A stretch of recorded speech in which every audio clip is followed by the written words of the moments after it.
Okay, so to kick it off, I might have went a little bit exploring offline yesterday, and I might have ended up over here, and I might have started something else. Because of course I did.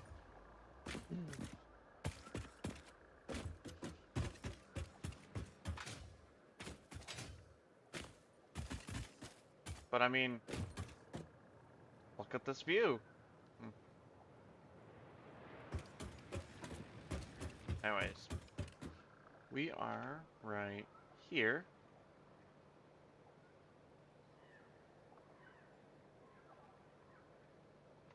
Yep.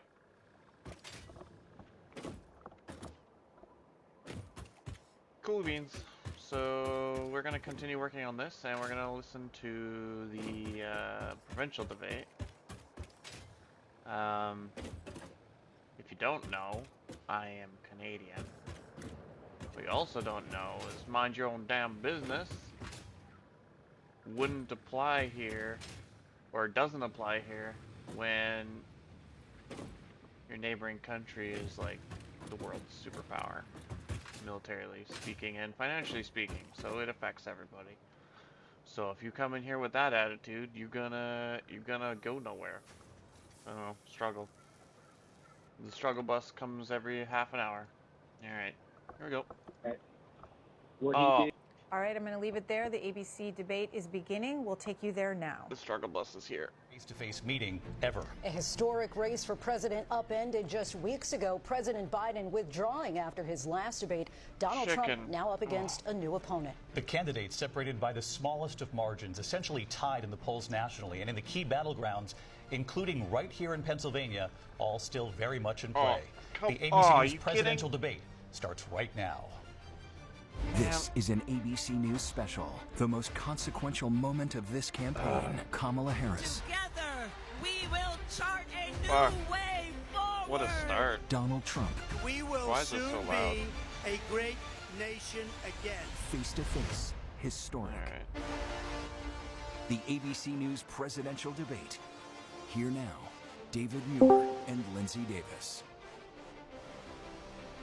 Good evening, I'm David Muir, and thank you for joining us for tonight's ABC News presidential debate. We want to welcome viewers watching on ABC and around the world tonight. Vice President Kamala Harris and President Donald Trump are just moments away from taking the stage in this unprecedented race for president. And I'm Lindsay Davis. Tonight's meeting could be the most consequential event of their campaigns, with Election Day now less than 2 months away. For Vice President Kamala Harris, this is her first debate since President Biden withdrew from the race on July 21st. Of course, that decision followed his debate against President Donald Trump in June. Since then, this race has taken on an entirely new dynamic. And that brings us to the rules of tonight's debate. 90 minutes with 2 commercial breaks. No topics or questions have been shared with the campaigns. The candidates will have 2 minutes to answer questions, and this is the clock. That's what they'll be seeing. 2 minutes for rebuttals and 1 minute for follow-ups, clarifications, or responses. Their microphones will only be turned on when it's their turn to speak. No pre-written notes allowed. There is no audience here tonight in this hall at the National Constitution Center. This is an intimate setting for 2 candidates who have never met. President Trump won the coin toss. He chose to deliver the final closing statement. I only saw a couple headlines. I avoided this live yesterday. So let's now welcome the candidates to the stage. Vice President Kamala Harris and President Donald Trump.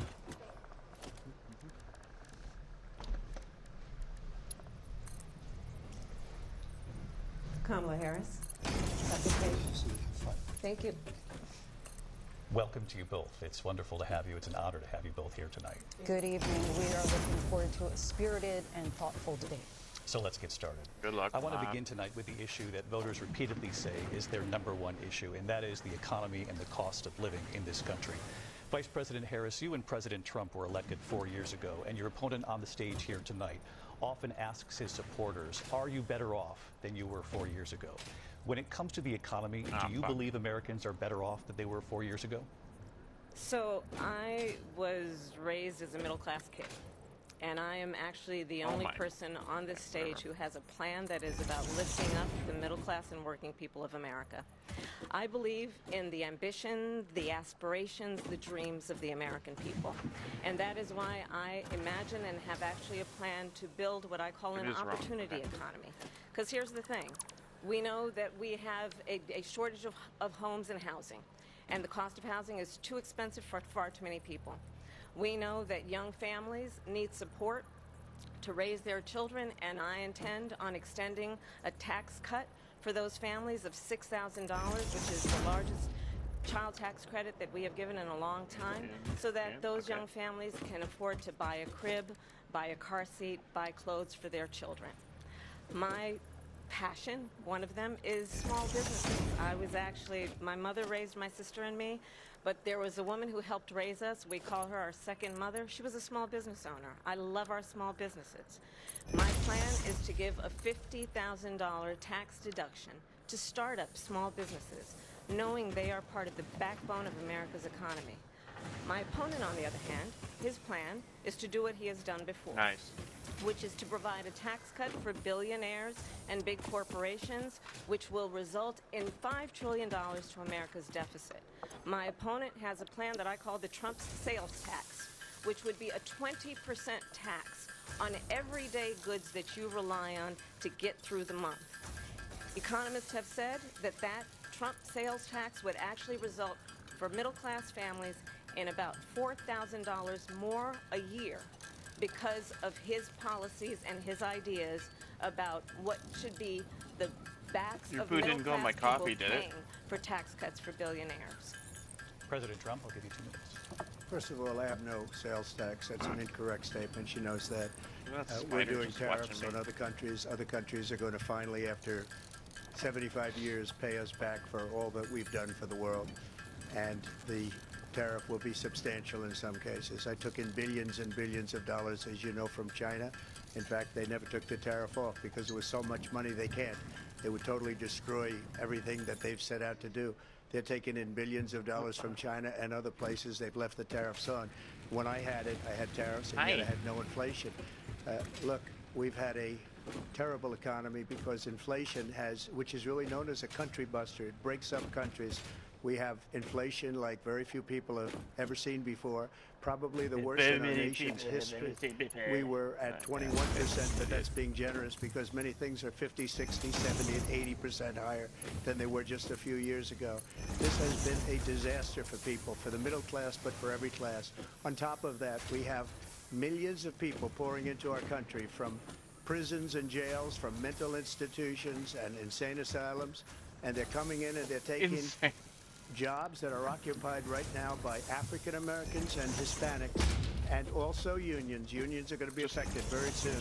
And you see what's happening. You see what's happening with towns throughout the United States. You look at Springfield, Ohio. You look at Aurora in Colorado. They are taking over the towns. They're taking over buildings. They're going in violently. These are the people that Xi and Biden led into our country, and they're destroying our country. They're dangerous. They're at the highest level of criminality, and we have to get them out. We have to get them out fast. I created one of the greatest economies in the history of our country. I'll do it again, and even better. We are going to get to immigration and border security during this debate, but I would like to let Vice President Harris respond on the economy here. Well, I would love to. Let's talk about what Donald Trump left us. Donald Trump left us the worst unemployment since the Great Depression. Donald Trump left us the worst public health epidemic in a century. Donald Trump left us the worst attack on our democracy since the Civil War. And what we have done is clean up Donald Trump's mess. What we have done and what I intend to do is build on what we know are the aspirations and the hopes of the American people. But I'm going to tell you all in this debate tonight, you're going to hear from the same old tired playbook a bunch of lies, grievances, and name-calling. What you're going to hear tonight is a detailed and dangerous plan called Project 2025 that the former president intends on implementing if he were elected again. I believe very strongly that the American people want a president who understands the importance of bringing us together, knowing we have so much more in common than what separates us. And I pledge to you to be a president for all Americans. President Trump will give you a minute here to respond. Number one, I have nothing to do, as you know, and as she knows better than anyone, I have nothing to do with Project 2025. That's out there. I haven't read it. I don't want to read it purposely. I'm not going to read it. This was a group of people that got together. They came up with some ideas. I guess some good, some bad. But it makes no difference. I have nothing to do. Everybody knows I'm an open book. Everybody knows what I'm going to do. Cut taxes very substantially and create a great economy like I did before. We had the greatest economy. We got hit with a pandemic. And the pandemic was not since 1917, where 100 million people died, has there been anything like it. We did a phenomenal job with the pandemic. We handed them over a country where the economy and where the stock market was higher than it was before the pandemic came in. Nobody's ever seen anything like it. We made ventilators for the entire world. We got gowns, we got masks, we did things that nobody thought possible. And people give me credit for rebuilding the military. They give me credit for a lot of things, but not enough credit for the great job we did with the pandemic. But the only jobs they got were bounce-back jobs. These were jobs bounced back, and it bounced back, and it went to their benefit. But I was the one that created them. They know it, and so does everybody else. Vice President Harris, I'll let you respond. So Donald Trump has no plan for you. And when you look at his economic plan, it's all about tax breaks for the richest people. I am offering what I describe as an opportunity economy. And the best economists in our country, if not the world, have reviewed our relative plans for the future of America. What Goldman Sachs has said is that Donald Trump's plan would make the economy worse. Mine would strengthen the economy. What the Wharton School has said is Donald Trump's plan would actually explode the deficit. 16 Nobel laureates have described his economic plan as something that would increase inflation and by the middle of next year would invite a recession.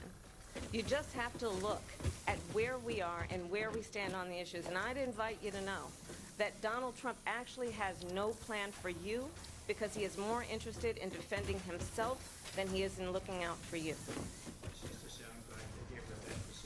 Look, I went to the Wharton School of Finance, and many of those professors, the top professors, think my plan is a brilliant plan. It's a great plan. It's a plan that's going to bring up our worth, our value as a country. It's going to make people want to be able to go and work and create jobs and create a lot of good, solid money for our country. And just to finish off, she doesn't have a plan. She copied Biden's plan, and it's like 4 sentences, like run, spot, run. 4 sentences that are just, oh, we'll try and lower taxes. She doesn't have a plan. Take a look at her plan. She doesn't have a plan. Mr. President, I do want to drill down on something you both brought up. The Vice President brought up your tariffs. You responded, and let's drill down on this because your plan is what she calls is essentially a national sales tax. Your proposal calls for tariffs, as you pointed out here, on foreign imports across the board. You recently said that you might double your plan, imposing tariffs up to 20% on goods coming into this country. As you know, many economists say that with tariffs at that level, costs are then passed on to the consumer. Vice President Harris has argued it'll mean higher prices on gas, food, clothing, medication, arguing it costs the typical family nearly $4,000 a year. Do you believe Americans can afford higher prices because of tariffs? They're not going to have higher prices. What's going to have, and who's going to have higher prices is China and all of the countries that have been ripping us off for years. I was the only president ever. China was paying us hundreds of billions of dollars, and so were other countries. And, you know, if she doesn't like them, they should have gone out and they should have immediately cut the tariffs. But those tariffs are there 3.5 years now under their administration. We are going to take in billions of dollars, hundreds of billions of dollars. I had no inflation, virtually no inflation. They had the highest inflation perhaps in the history of our country because I've never seen a worse period of time. People can't go out and buy cereal or bacon or eggs or anything else.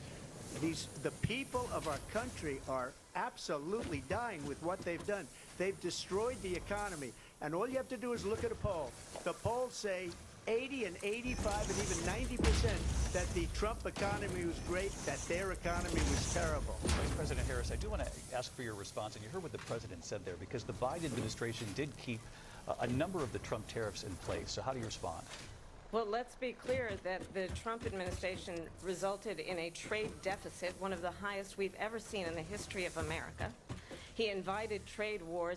You want to talk about his deal with China? What he ended up doing is, under Donald Trump's presidency, he ended up selling American chips to China to help them improve and modernize their military, basically sold us out, when a policy about China should be in making sure the United States of America wins the competition for the 21st century, which means focusing on the details of what that requires, focusing on relationships with our allies, focusing on investing in American-based technology so that we win the race on AI, on quantum computing, focusing on what we need to do to support America's workforce so that we don't end up having on the short end of the stick in terms of workers' rights. But what Donald Trump did, let's talk about this, with COVID, is he actually thanked President Xi for what he did during COVID. Look at his tweet.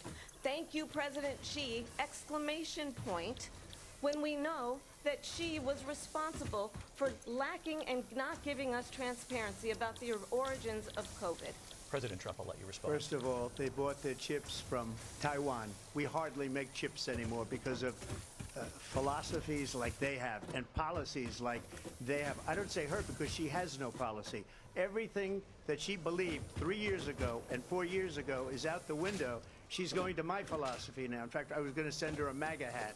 She's gone to my philosophy. But if she ever got elected, she'd change it. And it will be the end of our country. She's a Marxist. Everybody knows she's a Marxist. Her father's a Marxist professor in economics, and he taught her well.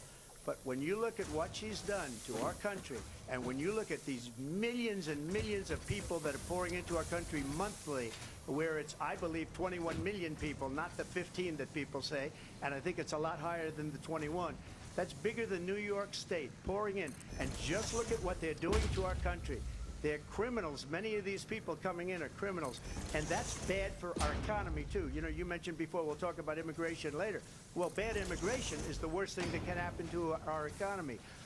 They have, they're and backwards. she has destroyed our country with policy that's insane. All right. Almost policy that you'd say they have to hate our country. President Trump, thank you. Lindsay?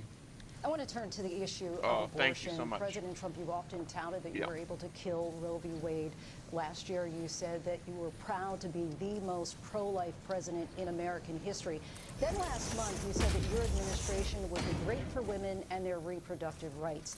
In your home state of Florida, you surprised many with regard to your 6-week abortion ban because you initially had said that it was too short. And you said, quote, I'm going to be voting that we need more than 6 weeks. But then the very next day, you reversed course and said you would vote to support the 6-week ban. Vice President Harris says that women shouldn't trust you on the issue of abortion because you've changed your position so many times. Therefore, why should they trust you? Well, the reason I'm doing that vote is because the plan is, as you know, the vote is, they have abortion in the 9th month. They even have, and you can look at the governor of West Virginia, the previous governor of West Virginia, not the current governor, who's doing an excellent job, but the governor before, he said the baby will be born and we will decide what to do with the baby. In other words, we'll execute the baby.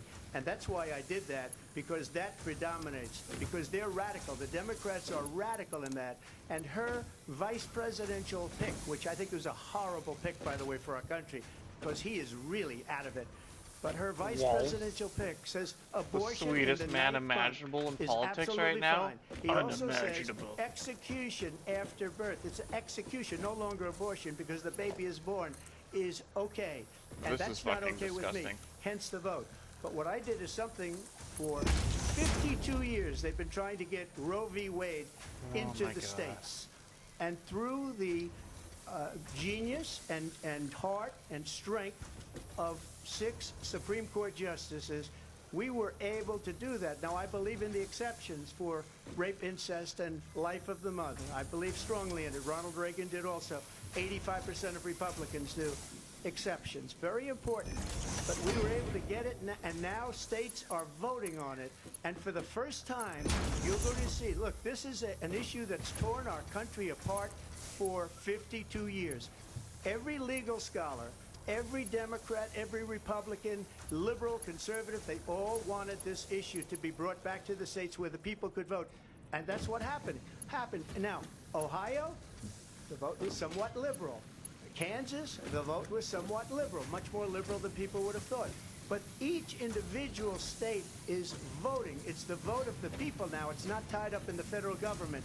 I did a great service in doing it. It took courage to do it. And the Supreme Court had great courage in doing it. And I give tremendous credit to those 6 justices. There is no state in this country where it is legal to kill a baby after it's born. Madam Vice President, I want to get your response to President. Lamau. Well, as I said, you're going to hear a bunch of lies, and that's not actually a surprising fact. Let's understand how we got here. Donald Trump hand-selected 3 members of the United States Supreme Court with the intention that they would undo the protections of Roe v. Wade. And they did exactly as he intended. And now in over 20 states, there are Trump abortion bans, which make it criminal for a doctor or nurse to provide health care in one state. It provides prison for life. Trump abortion bans that make no exception even for rape and incest, which understand what that means. A survivor of a crime of violation to their body does not have the right to make a decision about what happens to their body next. That is immoral. And one does not have to abandon their faith or deeply held beliefs to agree. The government, and Donald Trump certainly, should not be telling a woman what to do with her body. I have talked with women around our country. You want to talk about this is what people wanted? Pregnant women who want to carry a pregnancy to term, suffering from a miscarriage, being denied care in an emergency room because the healthcare providers are afraid they might go to jail, and she's bleeding out in a car in the parking lot. She didn't want that. Her husband didn't want that. A 12 or 13-year-old survivor of incest being forced to carry a pregnancy to term. They don't want that. And I pledge to you, when Congress passes a bill to put back in place the protections of Roe v. Wade, as President of the United States, I will proudly sign it into law. But understand, if Donald Trump were to be reelected, he will sign a national abortion ban. Understand, in his Project 2025, there would be a national abortion, a monitor that would be monitoring your pregnancies, your miscarriages. I think the American people believe that certain freedoms, in particular the freedom to make decisions about one's own body, should not be made by the government. Thank you, Vice President Harris. Well, there she goes again. It's a lie. I'm not signing a ban, and there's no reason to sign a ban, because we've gotten what everybody wanted. Democrats, Republicans, and everybody else, and every legal scholar wanted it to be brought back into the states, and the states are voting. And it may take a little time, but for 52 years, this issue has torn our country apart, and they've wanted it back in the states. And I did something that nobody thought was possible. The states are now voting. What she says is an absolute lie. And as far as the abortion ban, no, I'm not in favor of abortion ban, but it doesn't matter, because this issue has now been taken over by the states. Would you veto a national abortion ban if it Well, I won't have to, because again, two things. Number one, she said she'll go back to Congress. She'll never get the vote. It's impossible for her to get the vote, especially now with the 50-50, and essentially 50-50 in both Senate and the House. She's not going to get the vote. She can't get the vote. She won't even come close to it. So it's just talk. You know what it reminds me of? When they said they're going to get student loans terminated, and it ended up being a total catastrophe. The student loans, and then her, I think probably her boss, if you call him a boss, he spends all his time on the beach. But look, her boss went out and said, we'll do it again. We'll do it a different way. And he went out, got rejected again by the Supreme Court. Well, so all these students got taunted with this whole thing about this whole idea, and how unfair that would have been. Part of the reason they lost to the millions and millions of people that had to pay off their student loans. They didn't get it for free, but they were saying it's the same way that they talked about that they talk about abortion. But if I could just get a yes or no, because your running mate, J.D. Vance, has said that you would veto it if it did come to your desk. Well, I didn't discuss it with J.D. In all fairness, J.D. And I don't mind if he has a There's no yes view, or no I think here? he's speaking for me, but I really didn't. Look, That's a real we easy don't have one. to discuss it because she'd never be able to get it, just like she couldn't get student loans. What They a couldn't get fucking student loans. They idiot. didn't even Oh come my close to getting God. student loans. They taunted young What a people and a lot of clown. other people that had loans. They can never get this approved. So it doesn't matter what she says about going to Congress. Well, wonderful. Let's go to Congress. Do it. But the fact is that for years they wanted to get it out of Congress and out of the federal government. And we did something that everybody said couldn't be done. And now you have a vote of the people on abortion. Vice President Harris, I want to give you your time to respond, but I do want to ask, would you support any restrictions on a woman's right to an abortion? I absolutely support reinstating the protections of Roe v. Wade. And as you rightly mentioned, nowhere in America is a woman carrying a pregnancy to term and in asking for an abortion. That is not happening. It's insulting to the women of America. And understand what has been happening under Donald Trump's abortion bans. Couples who pray and dream of having a family are being denied IVF treatments. What is happening in our country? Working people, working women who are working 1 or 2 jobs, who can barely afford childcare as it is, have to travel to another state to get on a plane sitting next to strangers to go and get the health care she needs. Barely can afford to do it, and what you are putting her through is unconscionable. And the people of America have not, the majority of Americans believe in a woman's right to make decisions about her own body, and that is why in every state where this issue has been on the ballot, in red and blue states both, the people of America have voted for freedom. Vice President Harris. Excuse me, I have to respond. Another lie. It's another lie. It's I have another been a lie. leader on IVF, which is fertilization. What The a IVF, fucking I have been a leader. In fact, when they got a very negative decision on IVF from the Alabama courts, I saw the people of Alabama and the legislature 2 days later voted it in. I've been a leader on it. They know that, and everybody else knows it. I have been a leader on fertilization, IVF. And the other thing, you should ask, will she allow abortion in the 8th month, 9th month, 7th month? Okay, would you do that? Why don't you ask her that question? Why don't you answer That's the problem. question? Would you Because veto? under Roe v. Answer Wade, the question, you would you could veto? do abortions in the 7th month, the 8th month, the 9th month, and probably after birth. Just look at the former governor of Virginia.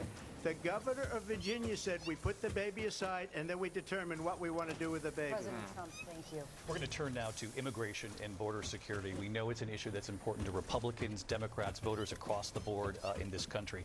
Vice President Harris, you were tasked by President Biden with getting to the root causes of migration from Central America. We know that illegal border crossings reached a record high in the Biden administration. This past June, President Biden imposed tough new asylum restrictions. We know the numbers since then have dropped significantly. But my question to you tonight is, why did the administration wait until 6 months before the election to act? And would you have done anything differently from President Biden on this? So I'm the only person on this stage who has prosecuted transnational criminal organizations for the trafficking of guns, drugs, and human beings. And let me say that the United States Congress, including some of the most conservative members of the United States Senate, came up with a border security bill which I supported. And that bill would have put 1,500 more border agents on the border to help those folks who are working there right now overtime trying to do their job. It would have allowed us to stem the flow of fentanyl coming into the United States. I know there are so many families watching tonight who have been personally affected by the surge of fentanyl in our country. That bill would have put more resources to allow us to prosecute transnational criminal organizations for trafficking in guns, drugs, and human beings. But you know what happened to that bill? Donald Trump got on the phone, called up some folks in Congress, and said, kill the bill. And you know why? Because he'd prefer to run on a problem instead of fixing a problem. And understand, this comes at a time where the people of our country actually need a leader who engages in solutions, who actually addresses the problems at hand. But what we have in the former president is someone who would prefer to run on a problem instead of fixing a problem. And I'll tell you something, he's going to talk about immigration a lot tonight, even when it's not the subject that is being raised. And I'm going to actually do something really unusual, and I'm going to invite you to attend one of Donald Trump's rallies, because it's a really interesting thing to watch. You will see during the course of his rallies, he talks about fictional characters like Hannibal Lecter. He will talk about windmills cause cancer. And what you will also notice is that people start leaving his rallies early out of exhaustion and boredom. And I will tell you, the one thing you will not hear him talk about is you. You will not hear him talk about your needs, your dreams, and your desires. And I'll tell you, I believe you deserve a president who actually puts you first, and I pledge to you that I will. Vice President Harris, thank you. President Trump, on that point, I want to get your response. Well, I would like to respond. Let me just ask, though, why did you try to kill that bill, and successfully so, that would have put thousands of additional agents and officers on the border? First, let me respond as to the Please. rallies. She said people start leaving. People don't go to her rallies. There's no reason to go. And the people that do go, she's bussing them in and paying them to be there, and then showing them in a different light. So she can't talk about that. People don't leave my rallies. We have the biggest rallies, the most incredible rallies in the history of politics. That's because people want to take their country back. Our country is being lost. We're a failing nation. And it happened 3.5 years ago. And what's going on here, you're going to end up in World War III, just to go into another subject. What they have done to our country by allowing these millions and millions of people to come into our country, and look at what's happening to the towns all over the United States. And a lot of towns don't want to talk. It's not going to be Aurora or Springfield. A lot of towns don't want to talk about it because they're so embarrassed by it. In Springfield, they're eating the dogs, the people that came in. They're eating the cats. They're eating. They're eating the pets man, what of a the people idiot. that live there. And this is what's happening in our country, and it's a shame. As far as rallies are concerned, as far as the reason they go is they like what I say. They want to bring our country back. They want to make America great again. It's a very simple phrase, make America great again. She's destroying this country, and if she becomes president, this country doesn't have a chance of success. Not only success, we'll end up being Venezuela on steroids. I just want to clarify here. You bring up Springfield, Ohio, and ABC News did reach out to the city manager there. He told us there have been no credible reports of specific claims of pets being harmed, injured, or abused by individuals within the immigrant community. Well, I've seen people on television. Let me just say here, this is the people on television say my dog was taken and used for food. So maybe he said that, and maybe that's a good thing to say for a city manager. I'm not taking this from but television. But the people on television saying their dog was eaten by the people that went there. Again, the Springfield city manager says there's no evidence of that. Vice President Harris, I'll let you respond to the rest of what you've heard. You talk about extreme. Oh my God. This is, I think, one of the reasons why in this election I actually have the endorsement of 200 Republicans who have formerly worked with President Bush, Mitt Romney, and John McCain, including the endorsement of former Vice President Dick Cheney and Congress member Liz Cheney.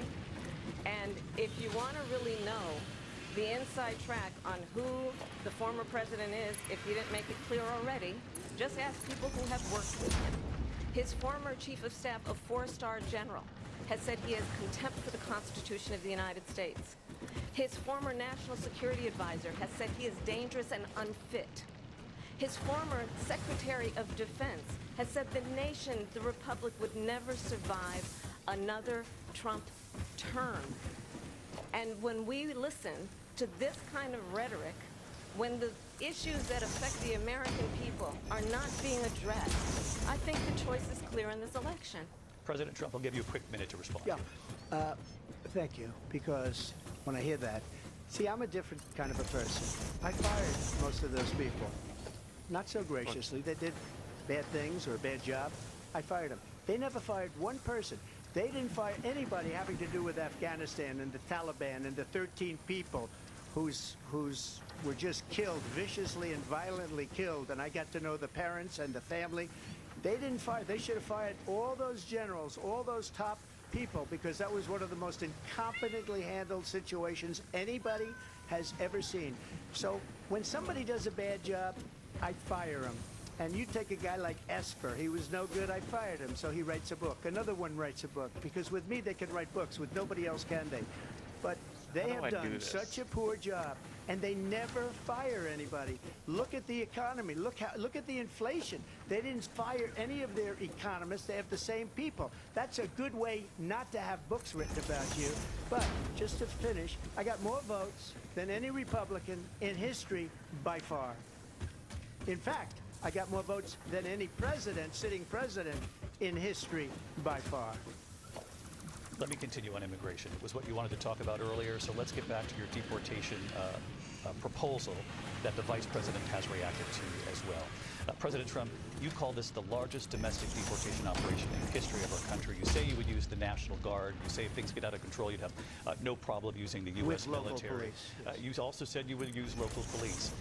How would you deport 11 million undocumented immigrants? I know you believe that number is much higher. Take us through this. What does this look like? Will authorities be going door to door in this country? Yeah. It is much higher because of them. They allowed criminals, many millions of criminals. They allowed terrorists. They allowed common street criminals. They allowed people to come in, drug dealers, to come into our country, and they're now in the United States and told by their countries like Venezuela, don't ever come back or we're going to kill you. Do you know that crime in Venezuela and crime in countries all over the world is way down? You know why? Because they've taken their criminals off the street and they've given them to her to put into our country. And this will be one of the greatest mistakes in history for them to allow, and I think they probably did it because they think they're going to get votes, but it's not worth it because they're destroying the fabric of our country by what they've done. There's never been anything done like this at all. They've destroyed the fabric of our country. Millions of people let in, and all over the world, crime is down all over the world except here. Crime here is up and through the roof. Despite their fraudulent statements that they made, crime in this country is through the roof. And we have a new form of crime. It's called migrant crime. And it's happening at levels that nobody thought possible. President Trump, as you know, the FBI says overall violent crime is actually coming down in this country. But excuse me, the FBI they were defrauding statements. They didn't include the worst cities. They didn't include the cities with the worst crime. It was a fraud. Just like their number of 818,000 jobs that they said they created turned out to be a fraud. President Trump, thank you. I'll let you respond, Vice President Harris. Well, I think this is so rich, coming from someone who has been prosecuted for national security crimes, economic crimes, election interference, has been found liable for sexual assault, and his next big court appearance is in November at his own criminal sentencing. And let's be clear, where each person stands on the issue of what is important about respect for the rule of law and respect for law enforcement. The former vice president called for defunding federal law enforcement, 45,000 agents, get this, on the day after he was arraigned on 34 felony counts. So let's talk about what is important in this race. It is important that we move forward, that we turn the page on this same old tired rhetoric and address the needs of the American people, address what we need to do about the housing shortage, which I have a plan for, address what we must do to support our small businesses, address bringing down the price of groceries. But frankly, the American people are exhausted with this same old tired playbook. Vice President Harris, thank you. Excuse me. Every one of those cases was started by them against their political opponent. And I'm winning most of them, and I will win the rest on appeal. And you saw that with the decision that came down just recently from the Supreme Court. I'm winning most of them. But those are cases, it's called weaponization. Never happened in this country. What's going on? They weaponized the Justice Department. Every one of those cases was involved with the DOJ, from Atlanta and Fani Willis to the Attorney General of New York and the DA in New York. Every one of those cases. And then they say, oh, he's a criminal. They're the ones that made them go after me. By the way, Joe Biden was found essentially guilty on the documents case. And what happened in my documents case? They said, oh, that's the toughest of them all. A complete and total victory. 2 months ago, it was thrown out. It's weaponization, and they used it, and it's never happened in this country. They used it to try and win an election. They're fake cases. President Trump, thank you. A really quick response here, Vice President Harris, on this notion of weaponization of the Justice Department. Well, let's talk about extreme and understand the context in which this election in 2024 is taking place. The United States Supreme Court recently ruled that the former president would essentially be immune from any misconduct if he were to enter the White House again. Understand, this is someone who has openly said he would terminate, I'm quoting, terminate the Constitution of the United States, that he would weaponize the Department of Justice against his political enemies. Someone who has openly expressed disdain for members of our military. Understand what it would mean if Donald Trump were back in the White House with no guardrails, because certainly we know now the court won't stop him. We know J.D. Vance is not going to stop him.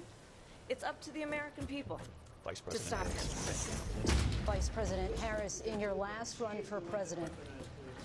This is the one that weaponized, not me. She weaponized. I probably took a bullet to the head because of the things that they say about me. They talk about democracy. I'm a threat to democracy. They're the threat to democracy with a fake Russia investigation that went nowhere. We have a lot to get to. Lindsay?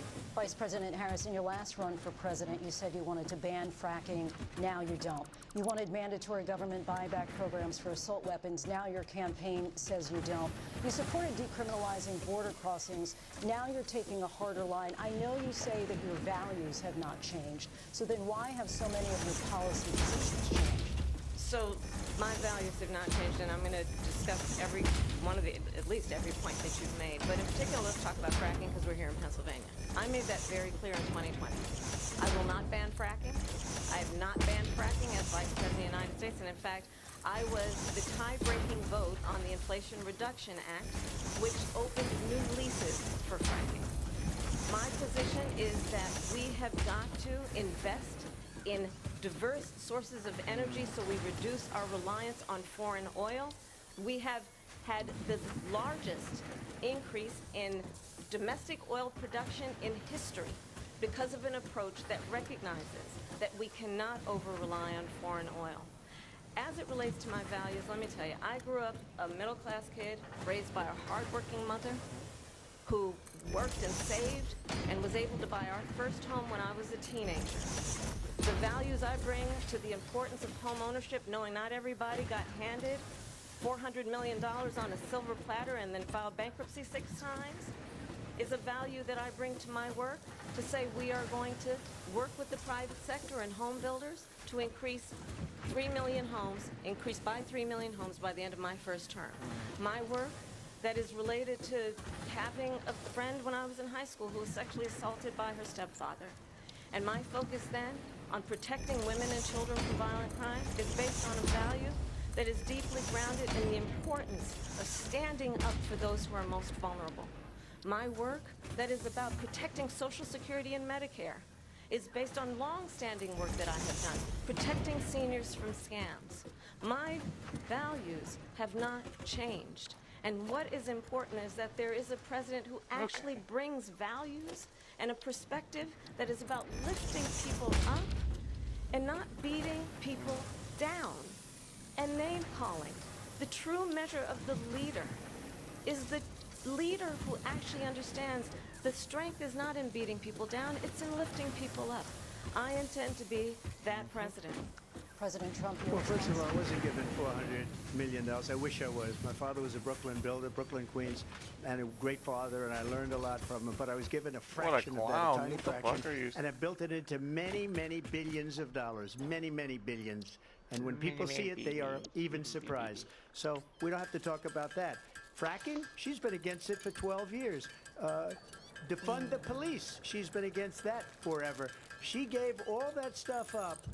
Very wrongly, very horribly, and everybody's laughing at it, okay? They're all laughing at it. She gave up at least 12 and probably 14 or 15 different policies. Like, she was big on defund the police. In Minnesota, she went out, wait a minute, I'm talking now, if you don't mind, please.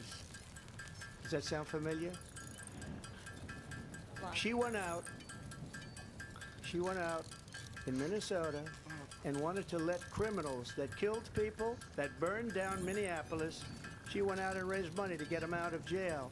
She did things that nobody would ever think of.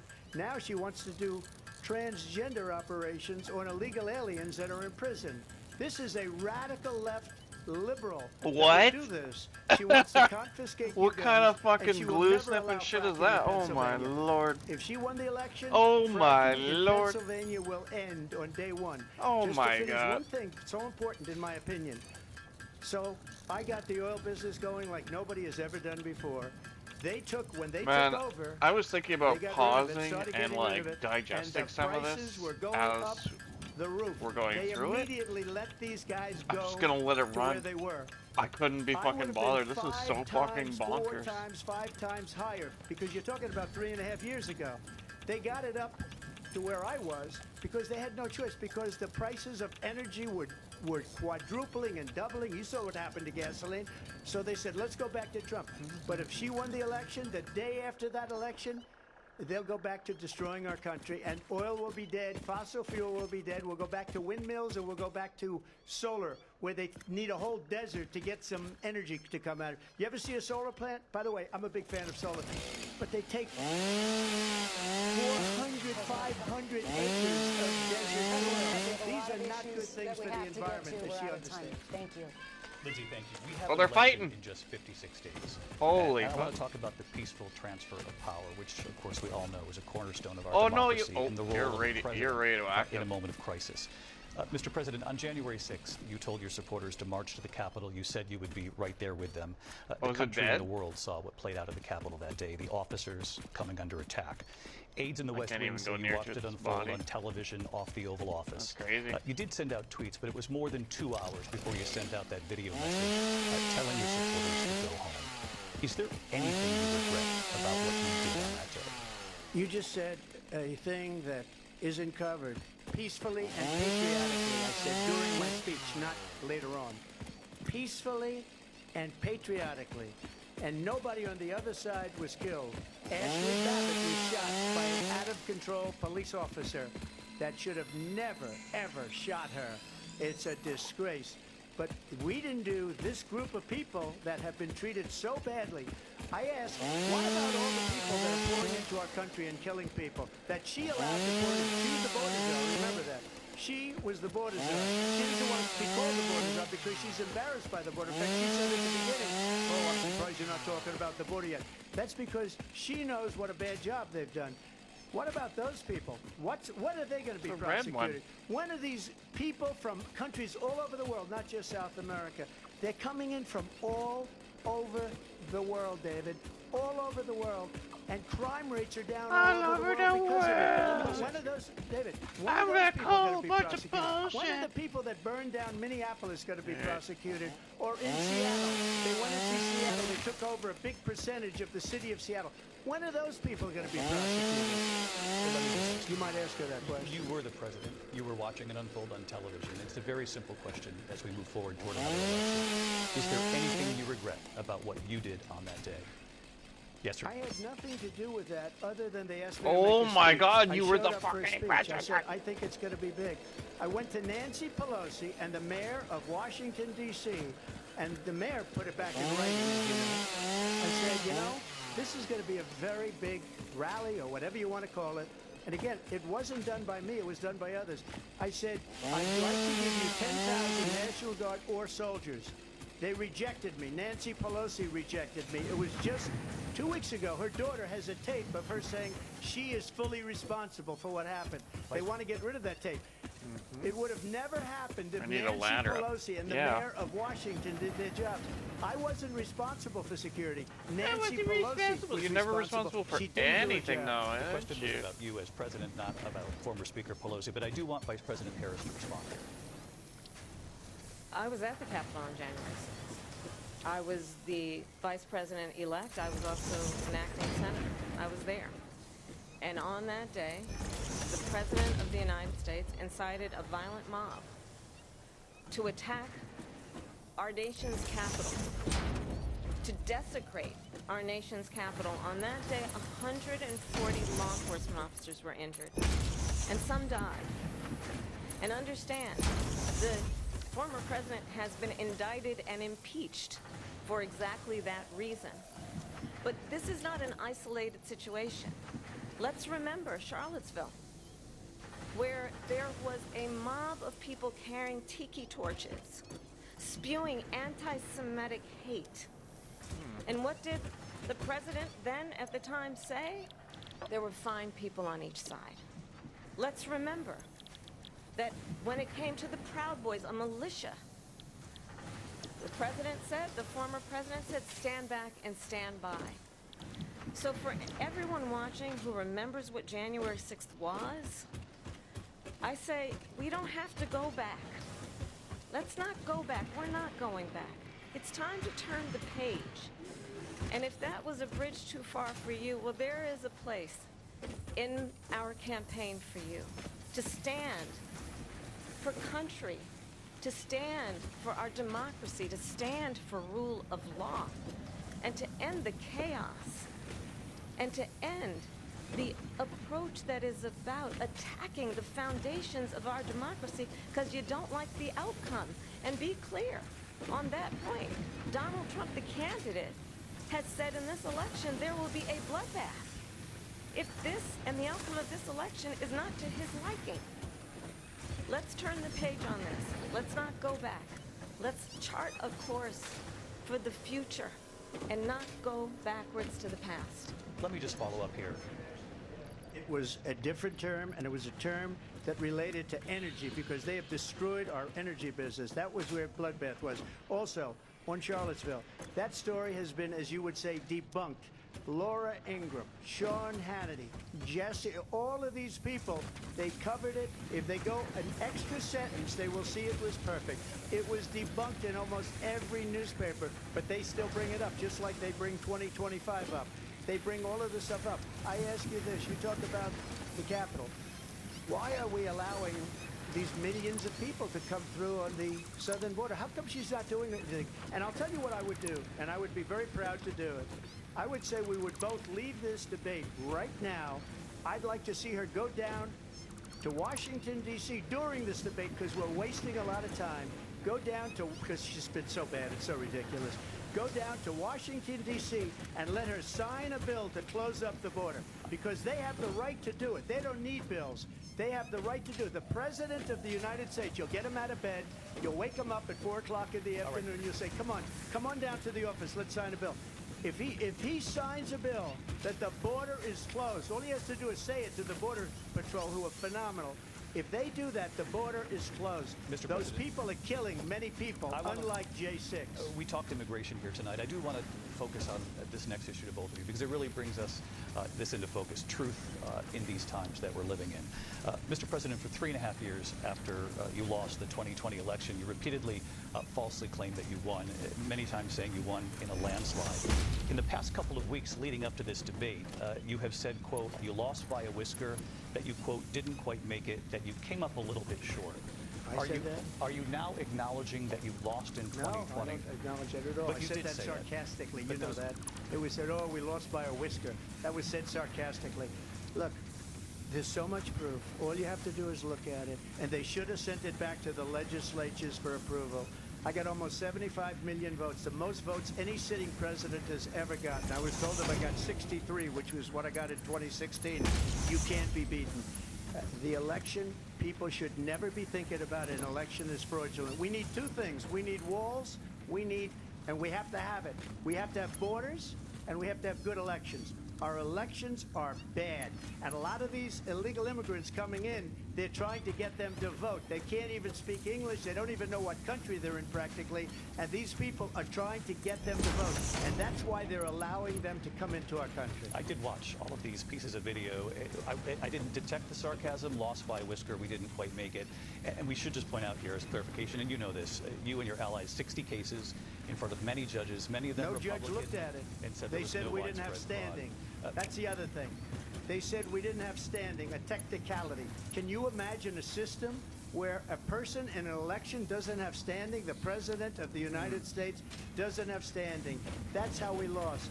If you look at the facts, and I'd love to have you do a special on it, I'll show you Georgia, and I'll show you Wisconsin, and I'll show you Pennsylvania, and I'll show you... We have so many facts and statistics, but you know what? That doesn't matter, because we have to solve the problem that we have right now. That's old news. And the problem that we have right now is we have a nation in decline, and they have put it into decline. We have a nation that is dying, David. Mr. President, thank you. Vice President Harris, heard the president there tonight. He said he didn't say that he lost by whiskers. So he still believes he did not lose the election that was won by President Biden and yourself. But I do want to ask you about something that's come up in the last couple of days. This was a post from President Trump about this upcoming election just weeks away. He said, when I win, those people who cheated, and then he lists donors, voters, election officials, he says will be prosecuted to the fullest extent of the law, which will include long-term prison sentences. One of your campaign's top lawyers responded saying, we won't let Donald Trump intimidate us. We won't let him suppress the vote. Is that what you believe he's trying to do here? Donald Trump was fired by 81 million people. So let's be clear about that. And clearly he is having a very difficult time processing that. But we cannot afford to have a president of the United States who attempts, as he did in the past, to upend the will of the voters in a free and fair election. And I'm going to tell you that I have traveled the world as Vice President of the United States. And world leaders are laughing at Donald Trump. I have talked with military leaders, some of whom worked with you, and they say you're a disgrace. And when you then talk in this way in a presidential debate and deny what over and over again are court cases you have lost because you did in fact lose that election, it leads one to believe that perhaps we do not have in the candidate to my right the temperament or the ability to not be confused about fact. That's deeply troubling, and the American people deserve better. I'll give you 1 minute to respond. Let me just say about world leaders. Viktor Orban, one of the most respected men, they call him a strong man. He's a tough person, smart. Prime Minister of Hungary. They said, why is the whole world blowing up? 3 years ago it wasn't. Why is it blowing up? He said, because you need Trump back as president. They were afraid of him. China was afraid, and I don't like to use the word afraid, but I'm just quoting him. China was afraid of him. North Korea was afraid of him. Look at what's going on with North Korea, by the way. He said Russia was afraid of him. I ended the Nord Stream 2 pipeline, and Biden put it back on day one, but he ended the XL pipeline. The XL pipeline in our country, he ended that. But he let the Russians build a pipeline going all over Europe and heading into Germany, the biggest pipeline in the world. Look, Viktor Orban said it. He said the most respected, most feared person is Donald Trump. We had no problems when Trump was president. But when this weak, pathetic man that you saw at a debate just a few months ago, that if he weren't in that debate, he'd be running instead of her. She got no votes. He got 14 million votes. What you did, you talk about a threat to democracy. He got 14 million votes, and they threw him out of office. And you know what? I'll give you a little secret. He hates her. He can't stand her. But he got 14 million votes. They threw him out. She got 0 votes. And when she ran, she was the first one to leave because she failed. And now she's running. I don't understand it, but I'm okay with it because your time is I think we're going to do very well. We've got a lot more to get to. Turning now to the Israel-Hamas war and the hostages who are still being held, Americans among them. Vice President Harris, in December, you said, quote, Israel has a right to defend itself, but you added, quote, it matters how, saying international humanitarian law must be respected. Israel must do more to protect innocent civilians. You said that 9 months ago. Now an estimated 40,000 Palestinians are dead. Nearly 100 hostages remain. Just last week, Prime Minister Benjamin Netanyahu said there's not a deal in the making. President Biden has not been able to break through the stalemate. How would you do it? Well, let's understand how we got here. On October 7th, Hamas, a terrorist organization, slaughtered 1,200 Israelis. Many of them young people who were simply attending a concert. Women were horribly raped. And so absolutely, I said then, I say now, Israel has a right to defend itself. We would. And how it does so matters. because it is also true, far too many innocent Palestinians have been killed. Children, mothers. What we know is that this war must end. It must end immediately, and the way it will end is we need a ceasefire deal and we need the hostages out. And so we will continue to work around the clock on that. Work around the clock, also understanding that we must chart a course for a two-state solution. And in that solution, there must be security for the Israeli people and Israel, and an equal measure for the Palestinians. But the one thing I will assure you always, I will always give Israel the ability to defend itself, in particular as it relates to Iran and any threat that Iran and its proxies pose to Israel. But we must have a two-state solution where we can rebuild Gaza, where the Palestinians have security, self-determination, and the dignity they so rightly deserve. President Trump, how would you negotiate with Netanyahu and also Hamas in order to get the hostages out and prevent the killing of more innocent civilians in Gaza? If I were president, it would have never started. If I were president, Russia would have never, ever, I know Putin very well, he would have never, and there was no threat of it either, by the way, for 4 years, have gone into Ukraine and killed millions of people when you add it up. Far worse than people understand what's going on over there. But when she mentions about Israel, all of a sudden, she hates Israel. She wouldn't even meet with Netanyahu when he went to Congress to make a very important speech. She refused to be there because she was at a sorority party of hers. She wanted to go to the sorority party. She hates Israel.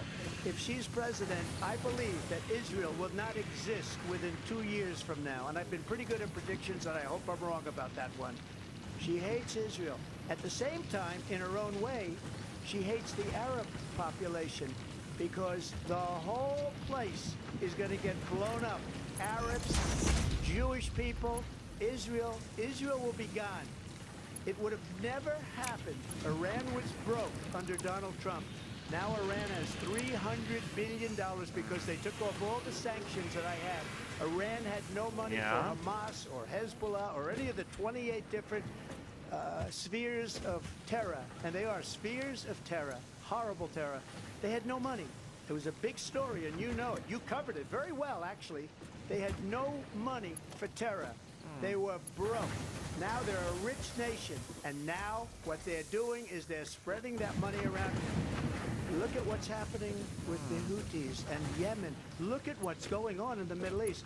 This would have never happened. I will get that settled and fast, and I'll get the war with Ukraine and Russia ended. If I'm president-elect, I'll get it done before even becoming president. Vice President Harris says you hate Israel. That's absolutely not true. I have my entire career and life supported Israel and the Israeli people. He knows that. He's trying to, again, divide and distract from the reality, which is it is very well known that Donald Trump is weak and wrong on national security and foreign policy. It is well known that he admires dictators, wants to be a dictator on day one, according to himself. It is well known that he said of Putin that he can do whatever the hell he wants and go into Ukraine. It is well known that he said when Russia went into Ukraine, it was brilliant. It is well known he exchanged love letters with Kim Jong-un. And it is absolutely well known that these dictators and autocrats are rooting for you to be president again because they're so clear. They can manipulate you with flattery and favors. And that is why so many military leaders who you have worked with have told me you are a disgrace. That is why we understand that we have to have a president who is not consistently weak and wrong on national security, including the importance of upholding and respecting in highest regard our military. Vice President Harris, thank you. And she's the one that caused it. That's weak on national security by allowing every nation last month for the year, 168 different countries sending people into our country. Their crime rates are way down. Putin endorsed her last week, said, I hope she wins, and I think he meant it. because what he's gotten away with is absolutely actually gonna incredible. work? It wouldn't have happened with me. The leaders of other countries think It that is they're gonna weak work. and Oh. incompetent, and they are. They're grossly incompetent. And I just ask one question. Why does Biden go in and kill the Keystone Pipeline and approve the single biggest deal that Russia's ever made, Nord Stream 2, the biggest pipeline anywhere in the world going to Germany and all over Europe? Because they're weak and they're ineffective. And Biden, by the way, President gets paid Trump, a lot of money. Thank you. We have a lot of issues to get to. We'll be right back with much more of this historic ABC News presidential debate from the National Constitution Center. Right Oh, you here guys don't even have power yet. Oh.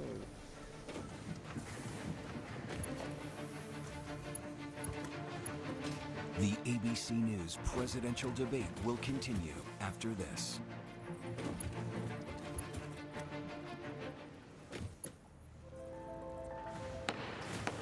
The House will be in order. This year, C-SPAN celebrates 45 years of covering Congress like no other.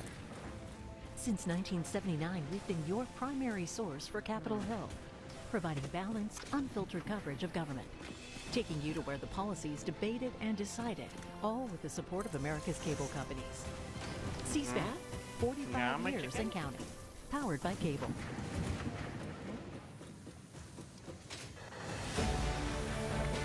Friday nights, watch C-SPAN's 2024 Campaign Trail, a weekly roundup of C-SPAN's campaign coverage, providing a one-stop shop to discover what the candidates across the country are saying to voters, along with first-hand accounts from political reporters, updated poll numbers, fundraising data, and campaign ads. Watch C-SPAN's 2024 Campaign Trail, Friday nights at 7:30 p.m. Eastern on C-SPAN, online at cspan.org, or download as a podcast on C-SPAN Now, our free mobile app, or wherever you get your podcasts.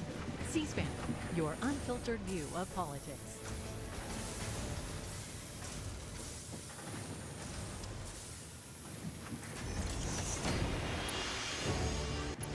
As the 2024 presidential campaign continues, American History TV presents a new 9-part series, Historic Presidential Elections. Learn about the pivotal issues of different eras, uncover what made these elections historic, and explore their lasting impact on the nation. This Saturday at 7 p.m. Eastern, All right. a look at the election of I think I can let 1860. that just Abraham do Lincoln its defeated thing. several other candidates, including Senator Stephen Douglas, to become the first Republican elected president, where he took office in March of 1861. Several states in the southern U.S. pulled out of the Union, leading to the Civil War.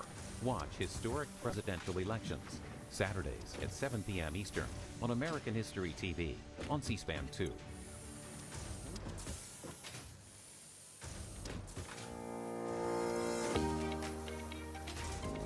Start your day with Washington Journal, your window into the nation's capital.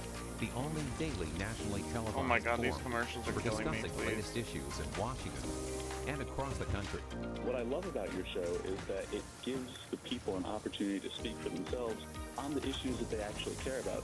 Join us for a live 3-hour conversation with a variety of congressional members and Washington listeners. I love this show. This is really my favorite show to do of all shows because I actually get to hear what the American people care about. You can watch Washington Journal live every morning at 7 Eastern on C-SPAN, C-SPAN Now, or online at cspan.org.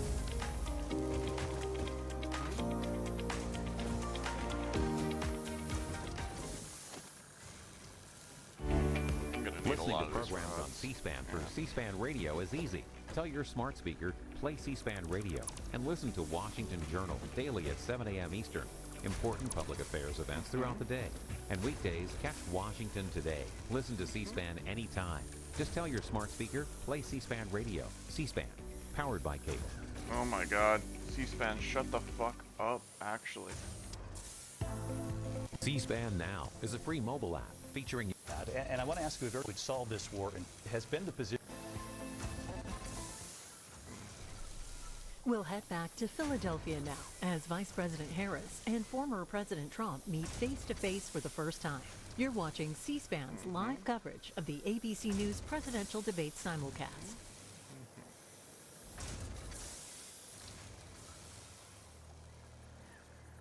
Constitution Center in Philadelphia, Pennsylvania. Here again, David Muir and Lindsay Davis. Welcome back to this historic ABC News presidential debate tonight. We're going to continue here, and I want to turn to the war in Ukraine. We're now 2.5 years into this conflict. Mr. President, it has been the position of the Biden administration that we must defend Ukraine from Russia, from Vladimir Putin, to defend their sovereignty, their democracy, that it's in America's best interest to do so, arguing that if Putin wins, he may be emboldened to move even further into other countries. You have said you would solve this war in 24 hours. You said so just before the break tonight. How exactly would you do that? And I want to ask you a very simple question tonight. Do you want Ukraine to win this war? I want the war to stop. I want to save lives that are being uselessly, people being killed by the millions. It's the millions. It's so much worse than the numbers that you're getting, which are fake numbers. Look, we're in for 250 billion or more, because they don't ask Europe, which is a much bigger beneficiary to getting this thing done than we are. They're in for $150 billion less because Biden and you don't have the courage to ask Europe like I did with NATO. They paid billions and billions, hundreds of billions of dollars when I said, either you pay up or we're not going to protect you anymore. So that's maybe one of the reasons they don't like me as much as they like weak people. But weak people. You take a look at what's happening. We're in for 250 to 275 billion. They're into 100 to 150. They should be forced to equalize. With that being said, I want to get the war settled. I know Zelensky very well, and I know Putin very well. I have a good relationship, and they respect your president, okay? They respect me. They don't respect Biden. How would you respect him? Why? For what reason? He hasn't even made a phone call in 2 years to Putin. Hasn't spoken to anybody. They don't even try and get it. That is a war that's dying to be settled. I will get it settled before I even become president. If I win, when I'm president-elect, and what I'll do is I'll speak to one, I'll speak to the other, I'll get them together. That war would have never happened. And in fact, when I saw Putin after I left, unfortunately left because our country has gone to hell. But after I left, when I saw him building up soldiers, he did it after I left. Yeah, chicken. I said, oh, what a he clown. must be negotiating. It must be a good, strong point of negotiation. Well, it wasn't, because Biden had no idea how to talk to him. He had no idea how to stop it. And now you have millions of people dead, and it's only getting worse, and it could lead to World War III. Don't kid yourself, David. We're playing with World War III, and we have a president that we don't even know if he's... Where is our president? We don't even know if he's a president. And just to clarify they here... threw him out of a campaign like a dog. We don't even know. Is he our president? But we have a president, Mr. President, that doesn't know he's alive. Your time is up. Just to clarify in the question, do you believe it's in the U.S. best interest for Ukraine to win this war, yes or no? I think it's the U.S. best interest to get this war finished and just get it done. All right. Negotiate a deal, because we have to stop all of these human lives from being destroyed. I want to take this to Vice President Harris. I want to get your thoughts on support for Ukraine in this moment, but also as Commander-in-Chief, if elected, how would you deal with Vladimir Putin, and would it be any different from what we're seeing from President Biden? Well, first of all, it's important to remind the former president you're not running against Joe Biden, you're running against me. I believe the reason that Donald Trump says that this war would be over within 24 hours is because he would just give it up. And that's not who we are as Americans. Let's understand what happened here. I actually met with Zelensky a few days before Russia invaded, tried through force to change territorial boundaries, to defy one of the most important international rules and norms, which is the importance of sovereignty and territorial integrity.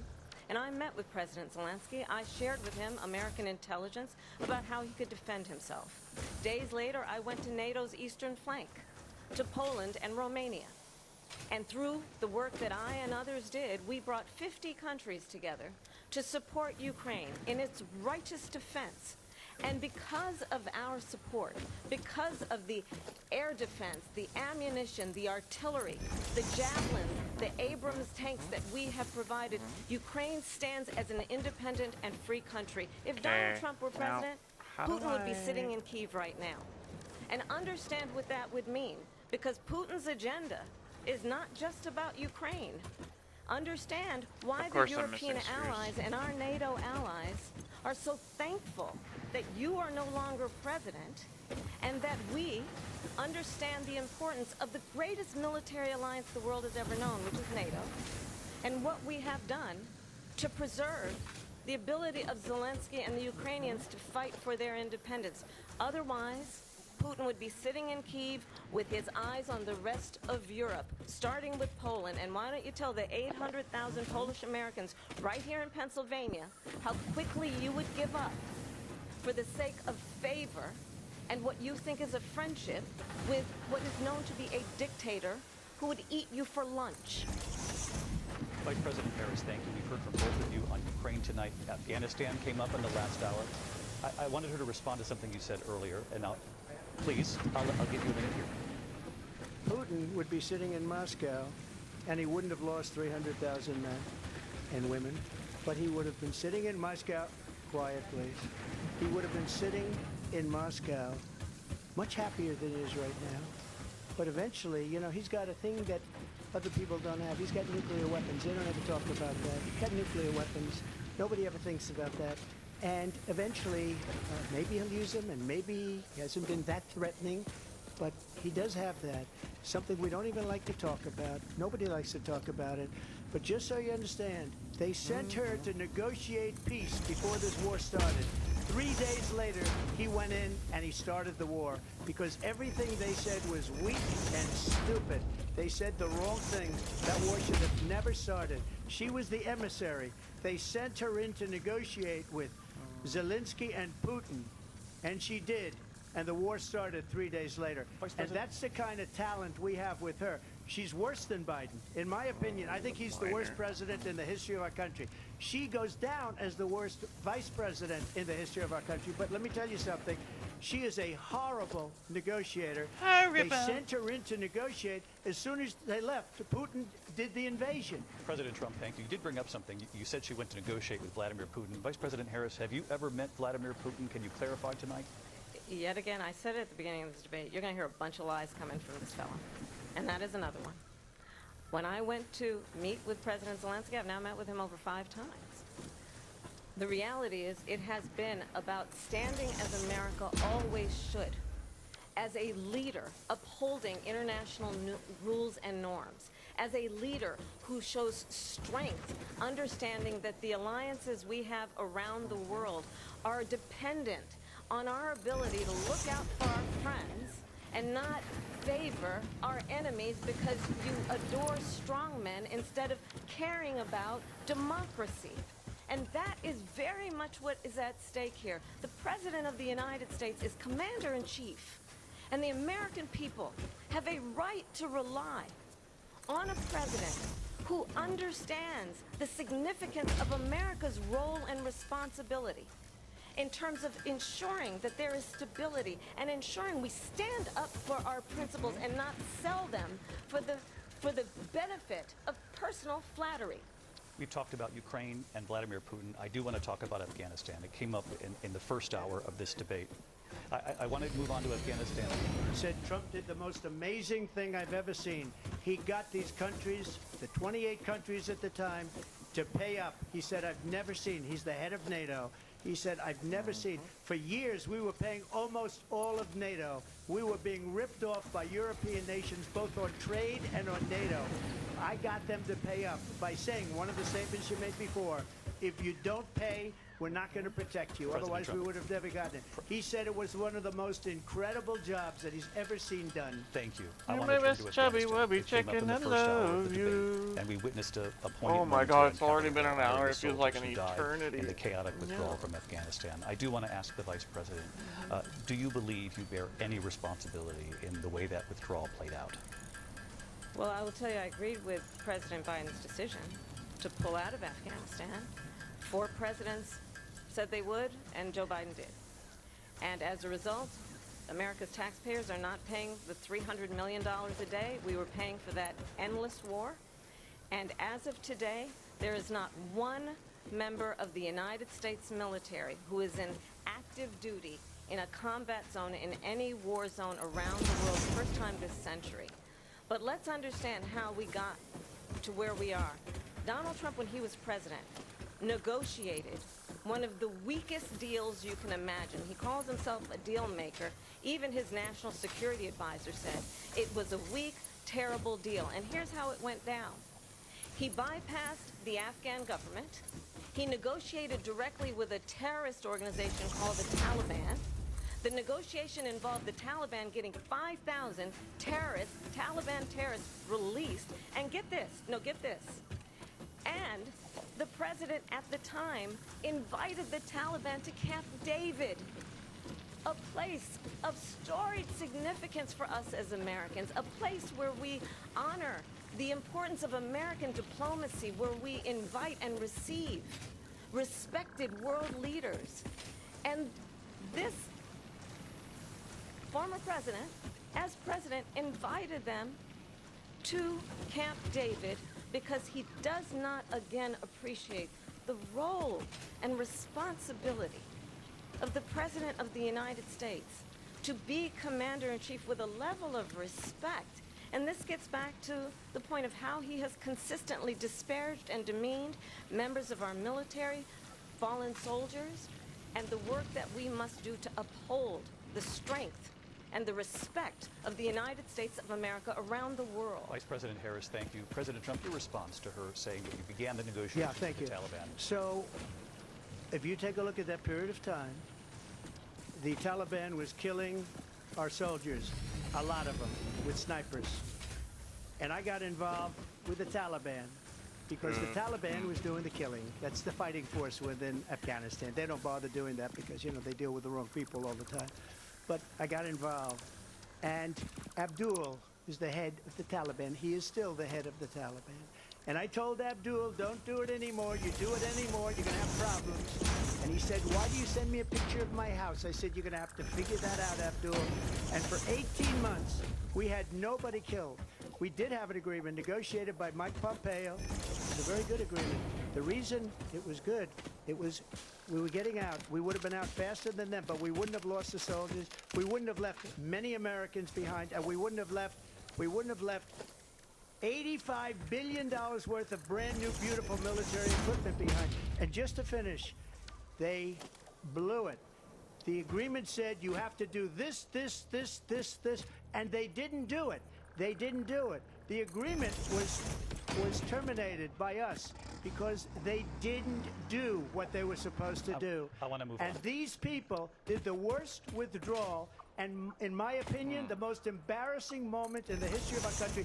And by the way, that's why Russia attacked Ukraine, because they saw how incompetent she and her boss are. President Trump, thank you. I want to move on now to race and politics in this country. Mr. President, you recently said of Vice President Harris, quote, I didn't know she was black until a number of years ago when she happened to turn black, and now she wants to be known as black. I want to ask a bigger picture question here tonight. Why do you believe it's appropriate to weigh in on the racial identity of your opponent? I don't, and I don't care. I don't care what she is. I don't care. You make a big deal out of something. I couldn't care less. Whatever she wants to be is okay with me. But those were your words, so I'm asking. I don't know. I mean, all I can say is I read where she was not black. Oh my God, what a clown. I'll say that. And then I read that she was black, and that's okay. Either one was okay with me. That's up to her. That's up to her. Vice President Harris, your thoughts on this? I think honestly, I think it's a tragedy that we have someone who wants to be president who has consistently, over the course of his career, attempted to use race to divide the American people. You know, I do believe that the vast majority of us know that we have so much more in common than what separates us, and we don't want this kind of approach that is just constantly trying to divide us, and especially by race. And let's remember how Donald Trump started. He was he owned buildings, and he was investigated because he refused to rent property to black families. Let's remember, this is the same individual who took out a full-page ad in the New York Times calling for the execution of 5 young black and Latino boys who were innocent, the Central Park 5. Took out a full-page ad calling for their execution. This is the same individual who spread birther lies about the first black president of the United States. And I think the American people want better than that. want better than this. Want someone who understands as I do. I travel our country. We see in each other a friend. We see in each other a neighbor. We don't want a leader who is constantly trying to have Americans point their fingers at each other. I meet with people all the time who tell me, can we please just have discourse about how we're going to invest in the aspirations and the ambitions and the dreams of the American people? Wouldn't that be great? Oh my God. Of people's color or the language their grandmother speaks, we all have the same dreams and aspirations and want a president who invests in those, not in hate and division. Vice President Harris, thank you. Lindsay? Oh. President Trump, this is now your third time. This is the most divisive presidency in the history of our country. There's never been anything like it. They're destroying our country, and they come up with things like what she just said. Going back many, many years, a lot of people, including Mayor Bloomberg, agreed with me on the Central Park Five. They admitted, they said, they pled guilty. And I said, well, if they pled guilty, they badly hurt a person, killed a person ultimately. And if they pled guilty, then they pled, we're not guilty. But this is a person that has to stretch back years, 40, 50 years ago, because there's nothing now. I built one of the greatest economies in the history of the world, and I'm going to build it again. It's going to be bigger, better, and stronger. But they're destroying our economy. They have no idea what a good economy is. Their oil policies, every single policy. Okay. And remember this, she is Biden. You know, she's trying to get away from Biden. I don't know the gentleman, she says. She is Biden. The worst inflation we've ever had, a horrible economy because inflation has made it so bad, and she can't get away with that. Time's up. Briefly. Clearly, I am not Joe Biden, and I am certainly not Donald Trump. And what I do offer is a new generation of leadership for our country. One who believes in what is possible, one who brings a sense of optimism about what we can do instead of always disparaging the American people. I believe in what we can do to strengthen our small businesses, which is why I have a plan. Let's talk about our plans and let's compare the plans.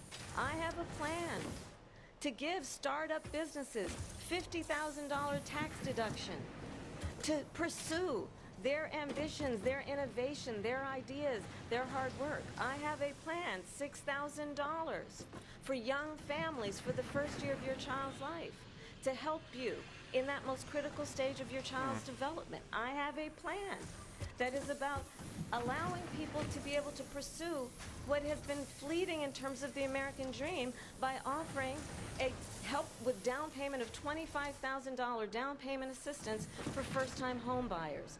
That's the kind of conversation, I believe, David, that people really want tonight, as opposed to a conversation that is constantly about belittling and name-calling. Let's turn the page. Vice President Harris, thank you. Let's turn to policy. President Trump, we have to move on. President Trump. Let's turn to policy, please. To defund the police. She has a plan to confiscate everybody's gun. President Trump, she has a plan to not allow fracking in Pennsylvania or anywhere else. Okay. That's what her plan is until just recently. I just need to respond. The former president has said something twice that I need to respond to. I'm sorry. We're going to move on, Vice President Harris. President Trump, this is now your third time running for president. You have long vowed to repeal and replace the Affordable Care Act, also known as Obamacare. You have failed to accomplish that. You now say you're going to keep Obamacare, quote, unless we can do something much better. Last month, you said, quote, we're working on it. So tonight, 9 years after you first started running, do you have a plan, and can you tell us what it is? Obamacare was lousy health care. Always Okay. was. It's not very good today. Okay. And what I said, that if we come up with something, and we are working on things, we're going to do it, and we're going to replace it. But remember this. I inherited Obamacare because Democrats wouldn't change it. They wouldn't vote for it. They were unanimous. They wouldn't vote to change it. If they would have done that, we would have had a much better plan than Obamacare. But the Democrats came up. They wouldn't vote for it. I had a choice to make when I was president. Do I save it and make it as good as it can be? Never going to be great. Or do I let it rot? And I felt I had an obligation, even though politically it would have been good to just let it rot and let it go away. I decided, and I told my people, the top people, and they're very good people. I have a lot of good people in that administration. We read about the bad ones. We had some real bad ones too, and so do they. They have really bad ones. The difference is they don't get rid of them. But let me just explain. I had a choice to make. Do I save it and make it as good as it can be, or do I let it rot? And I saved it. I did the right thing. But it's still never going to be great, and it's too expensive for people. And what we will do is we're looking at different plans. If we can come up with a plan that's going to cost our people, our population, less money and be better health care than Obamacare, then I would absolutely do it. But until then, I'd run it as good as it can be run. So just a yes or no, you still do not have a plan? I have concepts of a plan. I'm not president right now. But if we come up with something, I would only change it if we come up with something that's better and less expensive. And there are concepts and options we have to do that. And you'll be hearing about it in the not-too-distant future. Vice President Harris, in 2017, you supported Bernie Sanders' proposal to do away with private insurance and create a government-run healthcare system. 2 years later, you proposed a plan that included a private insurance option. What is your plan today? Well, first of all, I absolutely support, and over the last 4 years as Vice President, private healthcare options. But what we need to do is maintain and grow the Affordable Care Act. But I'll get to that, Lindsay. I just need to respond to a previous point that the former president has made. I've made very clear my position on fracking, and then this business about taking everyone's guns away. Tim Walz and I are both gun owners. We're not taking anybody's guns away, so stop with the continuous lying about this stuff. As it relates to the Affordable Care Act, understand, let's just look at the history to know where people stand. When Donald Trump was president, 60 times he tried to get rid of the Affordable Care Act. 60 times. I was a senator at the time. When I will never forget the early morning hours when it was up for a vote in the United States Senate, and the late, great John McCain, who you have disparaged as being, you don't like him, you said, at the time because he got caught. He was an American hero. The late, great John McCain, I will never forget that night, walked onto the Senate floor and said, no, you don't. No, you don't. No, you don't get rid of the Affordable Care Act. You have no plan. And what the Affordable Care Act has done is eliminate the ability of insurance companies to deny people with pre-existing conditions. I don't have to tell the people watching tonight, you remember what that was like? Remember when an insurance company could deny if a child had asthma, if someone was a breast cancer survivor, if a grandparent had diabetes? And thankfully, as I've been vice president, and we over the last 4 years have strengthened the Affordable Care Act, we have allowed for the first time Medicare to negotiate drug prices on behalf of you, the American people. Donald Trump said he was going to allow Medicare to negotiate drug prices. He never did. We did. And now we have capped the cost of insulin at $35 a month. Since I've been vice president, we have capped the cost of prescription medication for seniors at $2,000 a year. And when I am president, we will do that for all people, understanding that the value I bring to this is that access to health care should be a right and not just a privilege of those who can afford it. And the plan has to be to strengthen the Affordable Care Act, not get rid of it, pass this prologue in terms of where Donald Trump stands on that. I want to move to an issue that's important for a lot of... You made a mistake.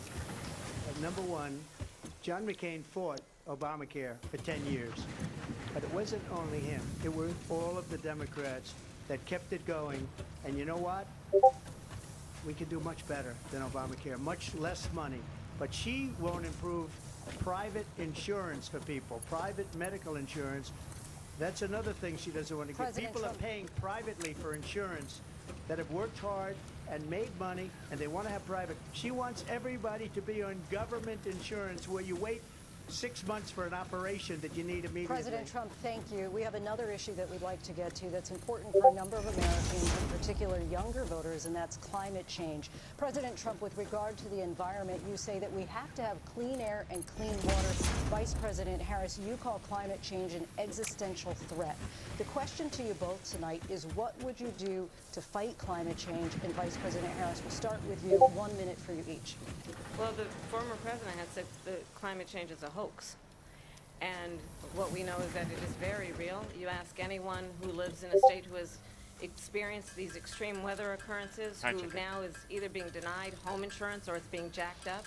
You ask anybody who has been the victim of what that means in terms of losing their home, having nowhere to go. We know that we can actually deal with this issue. The young people of America care deeply about this issue. And I am proud that as Vice President over the last 4 years, we have invested $1 trillion in a clean energy economy, while we have also increased domestic gas production to historic levels. We have created over 800,000 new manufacturing jobs while I have been Vice President. We have invested in clean energy to the point that we are opening up factories around the world. Donald Trump said he was going to create manufacturing jobs. He lost manufacturing jobs. And I'm also proud to have the endorsement of the United Auto Workers and Sean Fain, who also know that part of building a clean energy economy includes investing in American-made products, American automobiles. It includes growing what we can do around American manufacturing and opening up auto plants, not closing them like happened under Donald Trump. Vice President Harris, thank you. It didn't happen under Donald Trump. Let me just tell you, they lost 10,000 manufacturing jobs this last month. It's going, they're all leaving. They're building big auto plants in Mexico, in many cases owned by China. They're building these massive plants, and they think they're going to sell their cars into the United States because of these people. What they have given to China is unbelievable. But we're not going to let that. We'll put tariffs on those cars so they can't come into our country, because they will kill the United Auto Workers and any auto worker, whether it's in Detroit or South Carolina or any other place. What they've done to business and manufacturing in this country is horrible. We have nothing because they refuse. You know, Biden doesn't go after people because supposedly China paid him millions of dollars. He's afraid to do it. Between him and his son, they get all this money from Ukraine. They get all this money from all of these different countries. And then you wonder, why is he so loyal to this one, that one, Ukraine, China? Why is he? Why did he get $3.5 million from the mayor of Moscow's wife? Why did she pay him $3.5 million? This is a crooked administration, and they're selling our country down the tubes. President Trump, thank you. Thank you. We'll be right back with closing statements from both of our candidates. An historic night, this ABC News presidential debate from Philadelphia.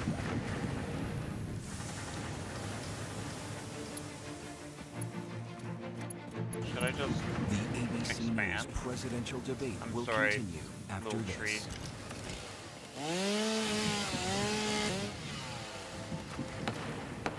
The House will be in order. This year, C-SPAN celebrates 45 years of covering Congress like no other. Since 1979, we've been your primary source for Capitol Hill, providing balanced, unfiltered coverage of government, taking you to where the policy is debated and decided, all with the support of America's cable companies. C-SPAN, 45 years and counting, powered by cable.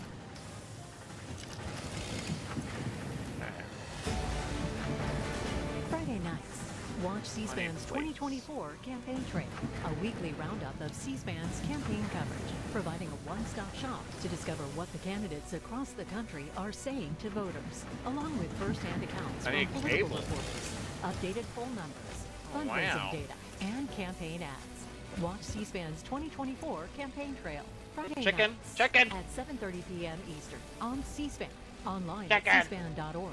Or download as a podcast on C-SPAN Now. That was easy. C-SPAN Now with the day's big. And an attempt to take people know. Come for closing statement. Come for closing statement. Philadelphia, Pennsylvania. Here again, David Muir and Lindsay Davis. Welcome back tonight. The time has come for closing statements, and Vice President Harris, we begin with you.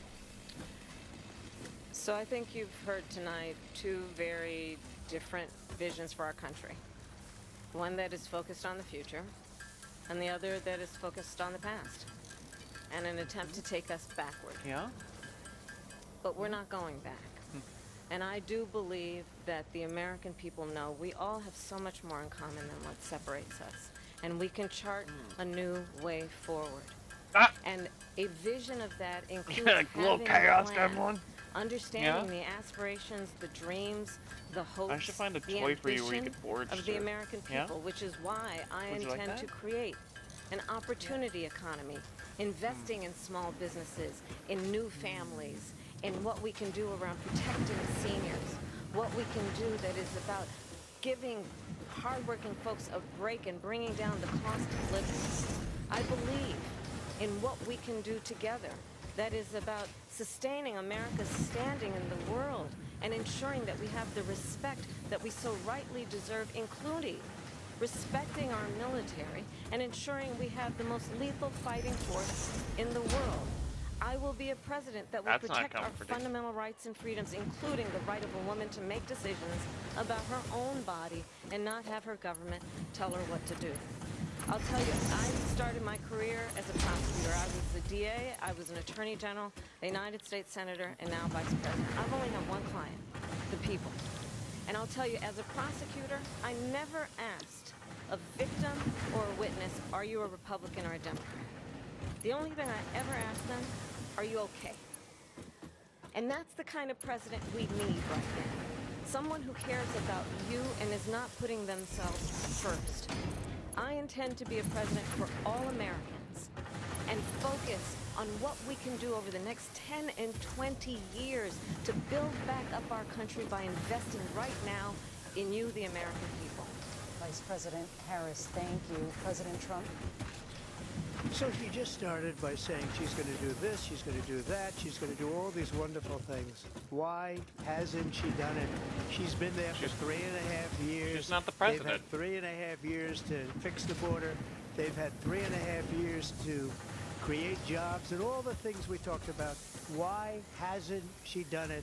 She should leave right now, go down to that beautiful White House, go to the Capitol, get everyone together and do the things you want to do, but you haven't done it, and you won't do it because you believe in things that the American people don't believe in.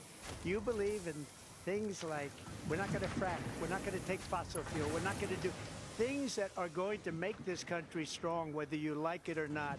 Germany tried that, and within 1 year they were back to building normal energy plants. We're not ready for it. We can't sacrifice our country for the sake of bad vision. But I just ask one simple question. Why didn't she do it? We're a failing nation. We're a nation that's in serious decline. We're being laughed at all over the world. All over the world they're laughed. I know the leaders very well. They're coming to see me. They call me. We're laughed at all over the world. They don't understand what happened to us as a nation. We're not a leader. We don't have any idea what's going on.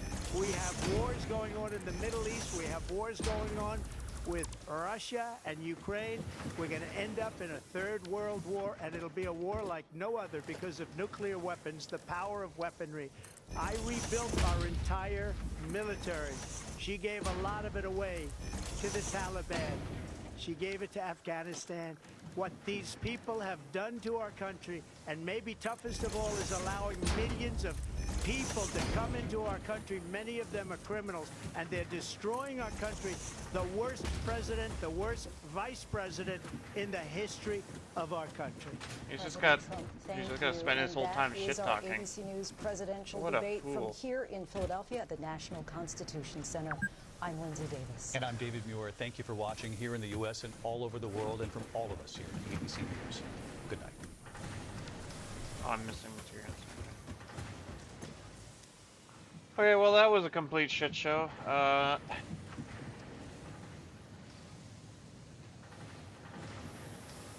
Yeah,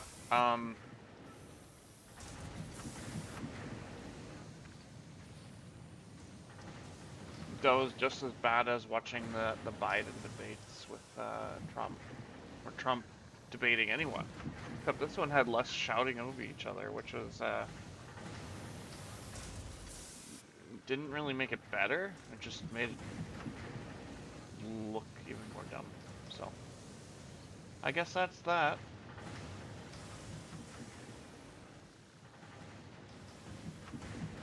Yep.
Just double check. My ISP might be contacting me soon-ish.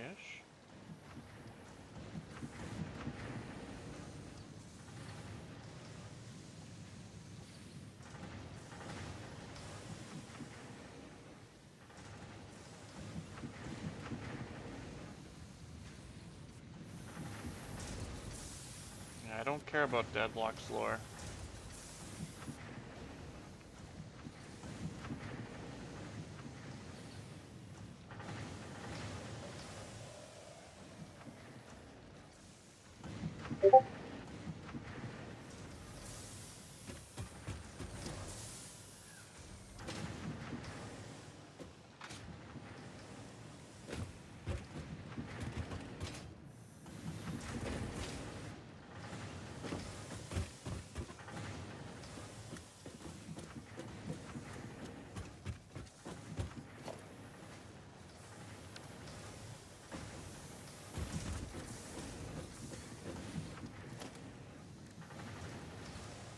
Right, I need plates.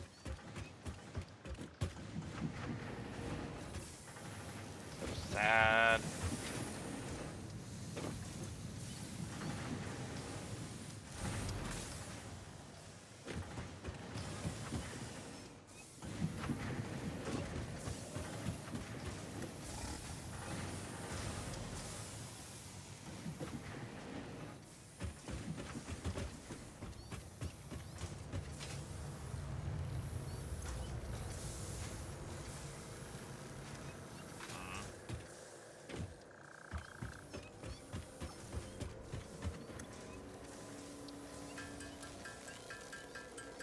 And back to the normal grind. Yeah, my chubby chicken. Yeah. Did I already get my second cup? Oh, I did. I'm almost done my coffee. Fuck.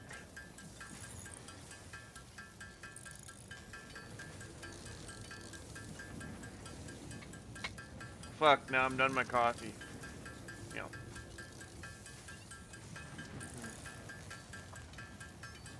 Should I have mac and cheese for lunch today, or what? Eh? I need some protein. I should have, I don't know, noodles and egg. I guess, maybe.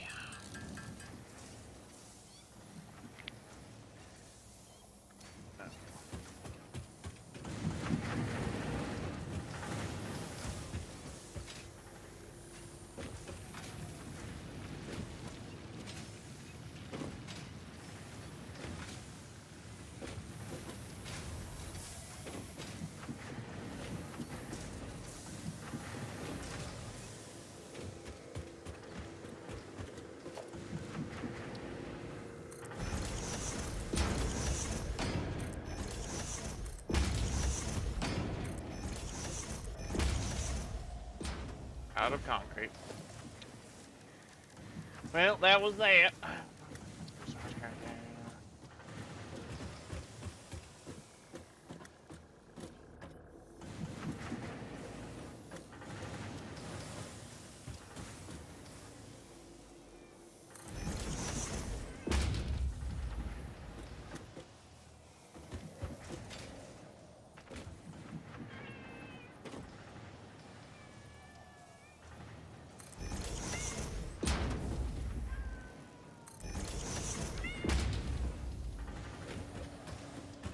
The fuck?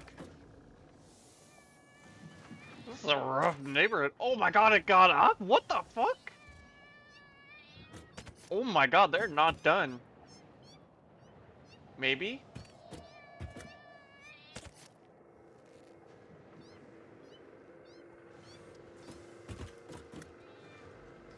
These fucking spiders are menaces.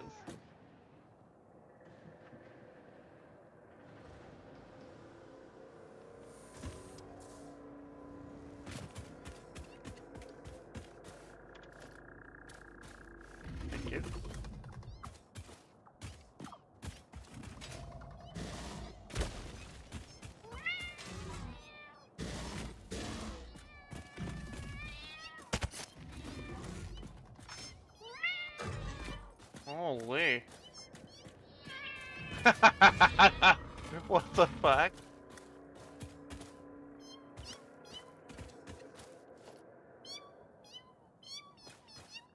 Mew to you too. This is a bad neighborhood. Holy fuck.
It needs concrete. Ah, no.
Okay.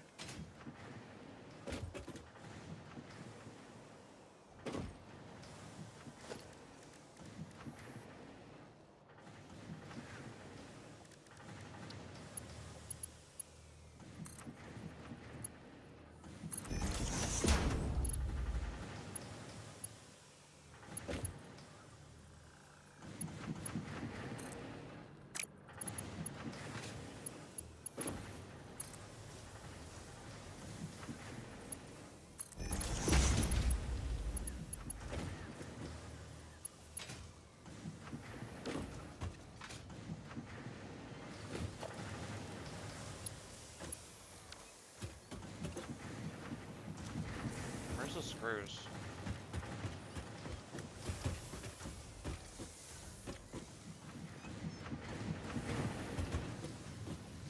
Oh, they're right here. Okay. All right. Well.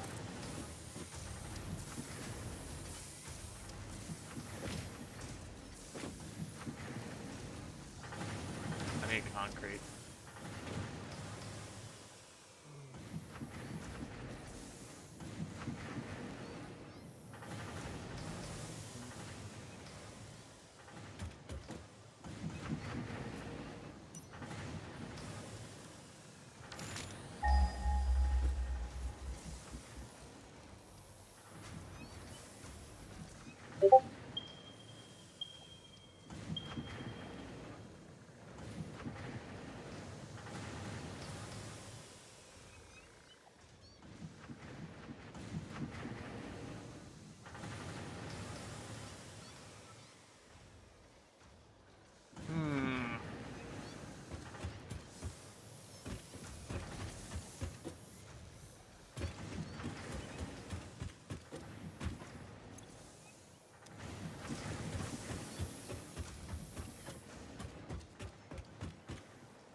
I wish I could put a storage box just right inside there, but whatever.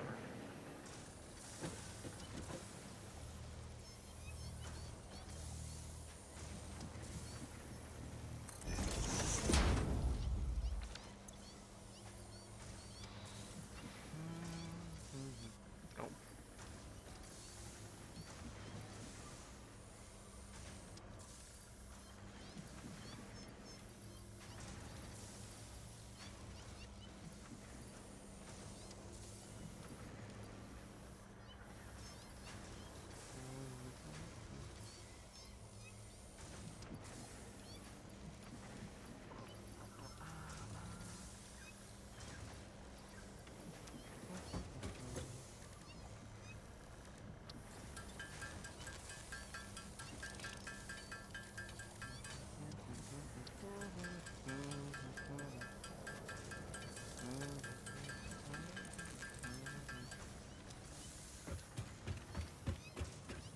We're gonna go for a drive.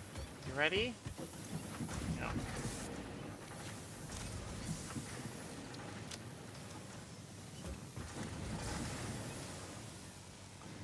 When I go over there, should I not prepare?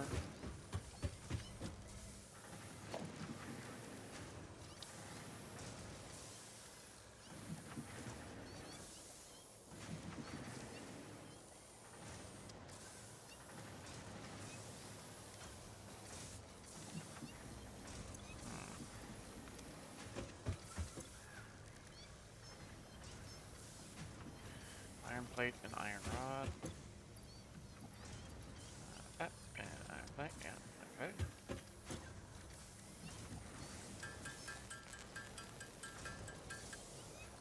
Okay. Some cable, check. Reinforced iron plate.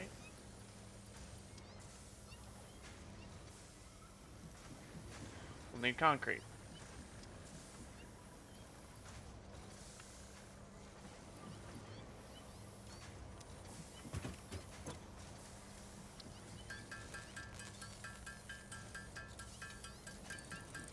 Man.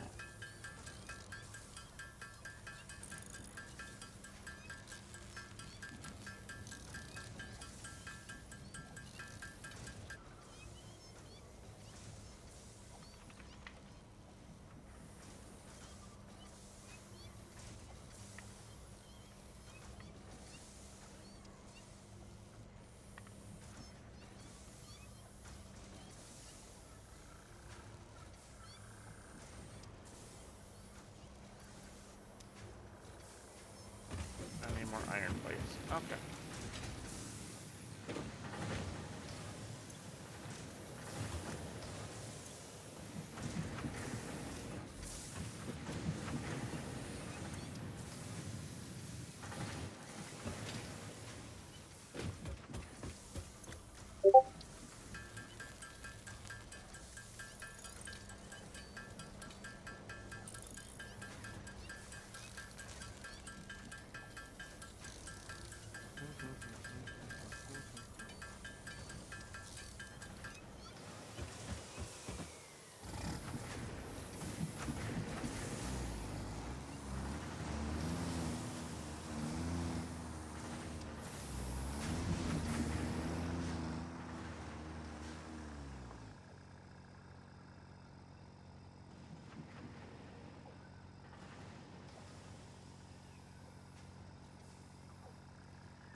So I wanted that line. Okay. So I drive up around here.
Straight this way for a while. Okay, well.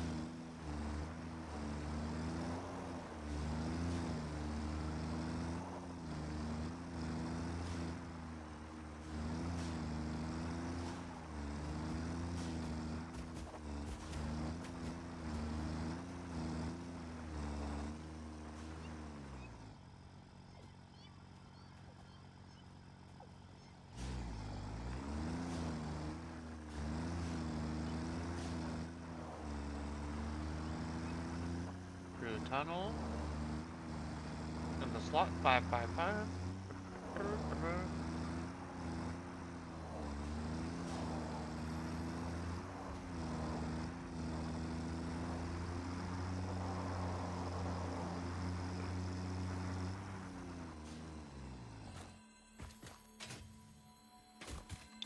Okay, then.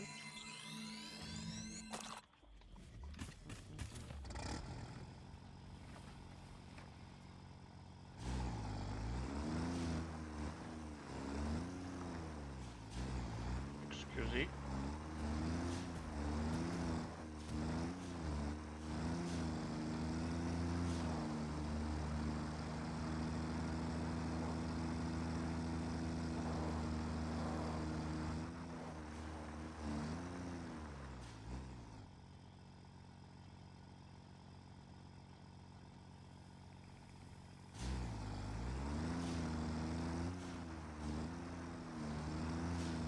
Oh, but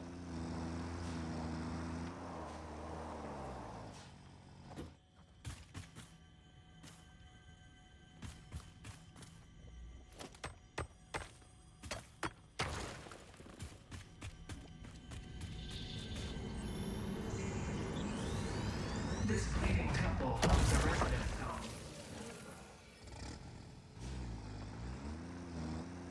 is this where I'm gonna set up copper? No, I want to get that one.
It's probably up here somewhere. Okay.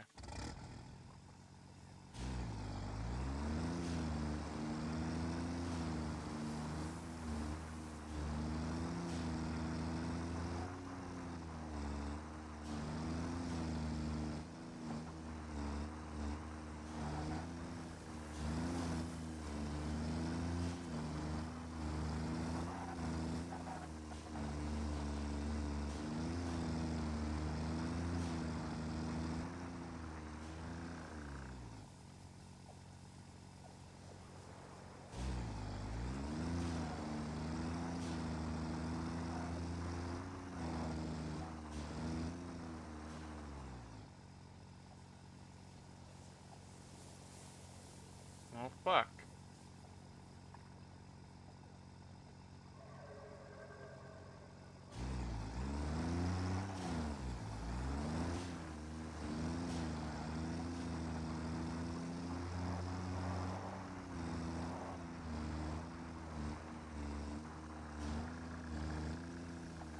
Yeah, we do not want to roll down there.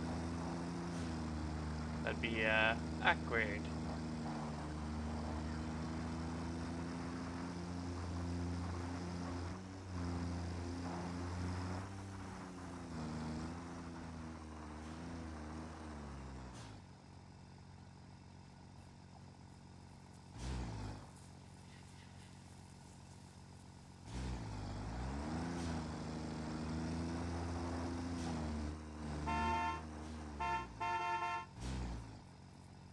Bruh.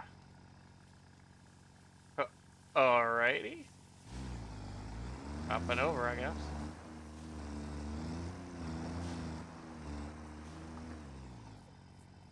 Oh, fuck. Alright, well, that was kinda...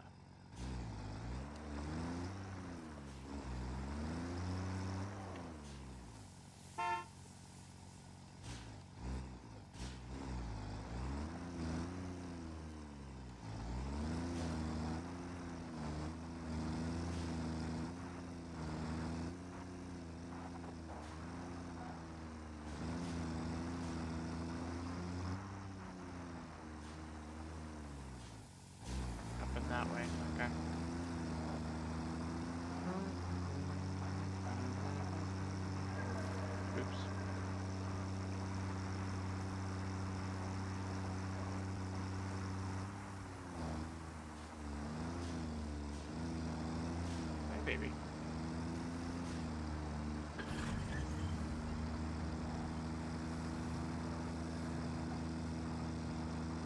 Yeah, you smell lovely. Yeah, you smell lovely. What's going into? Where the hell am I? What? Oh, that's right.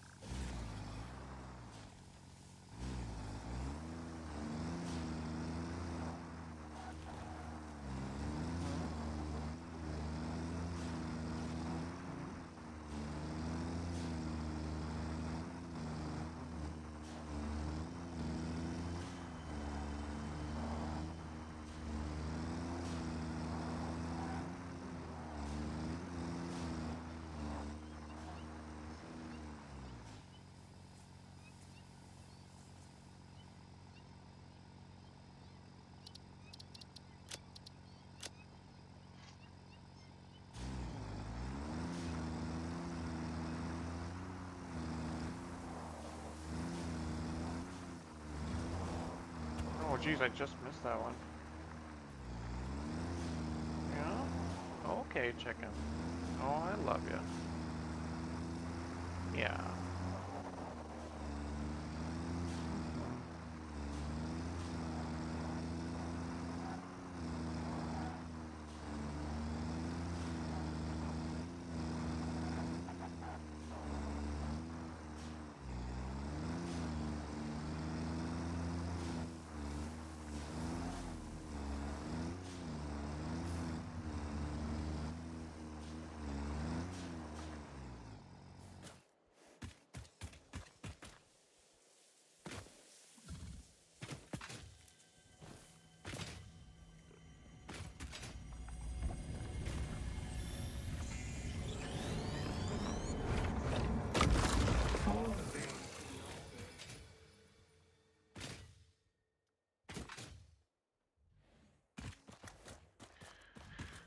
Okay, well.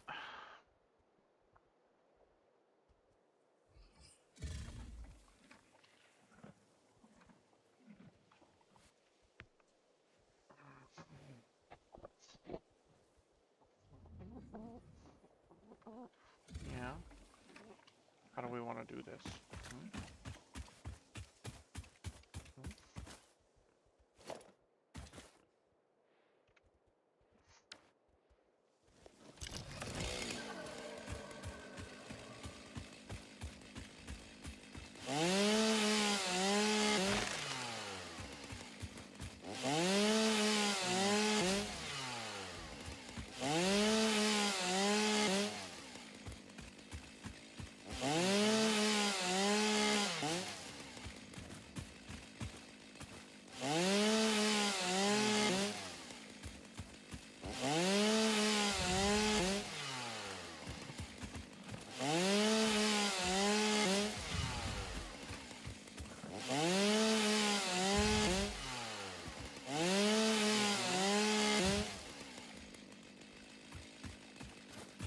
Excuse me. Sorry, baby.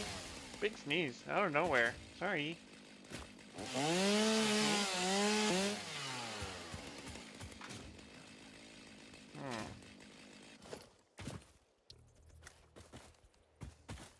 Oh yeah, I need concrete.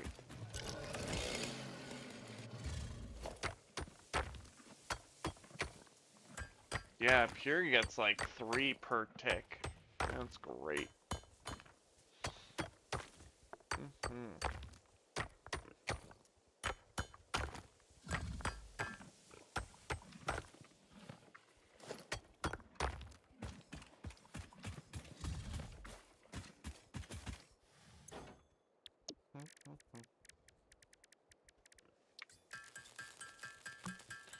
Hey, baby.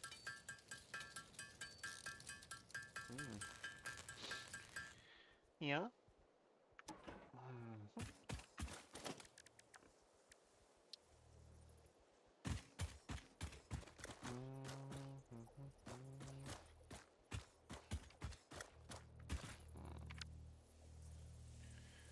It's like northeast-ish.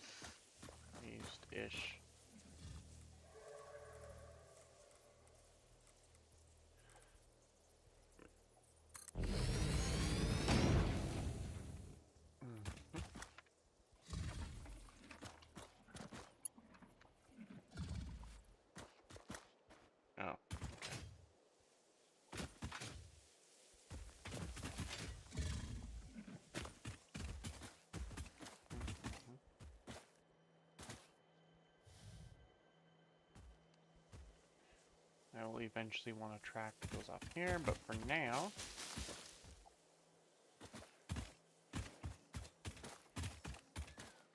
Can we make foundation? No. We need concrete!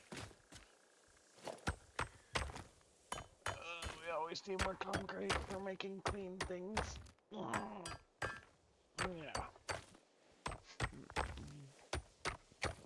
Yeah?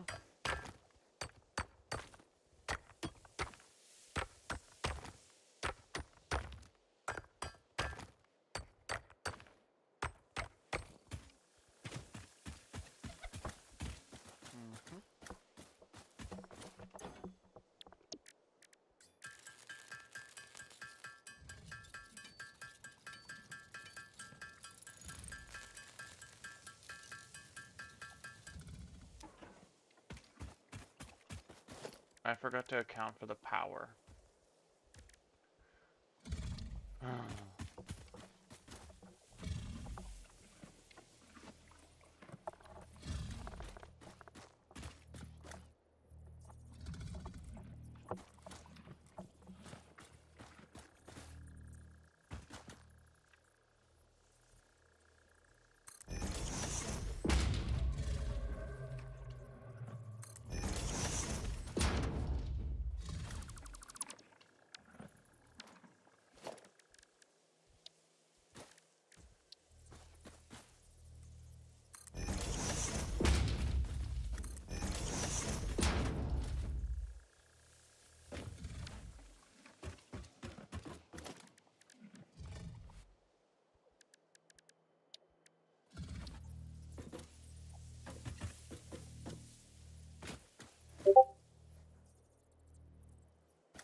Never realized how much you miss having just a bunch of fucking pocket full of concrete.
Oh, what the?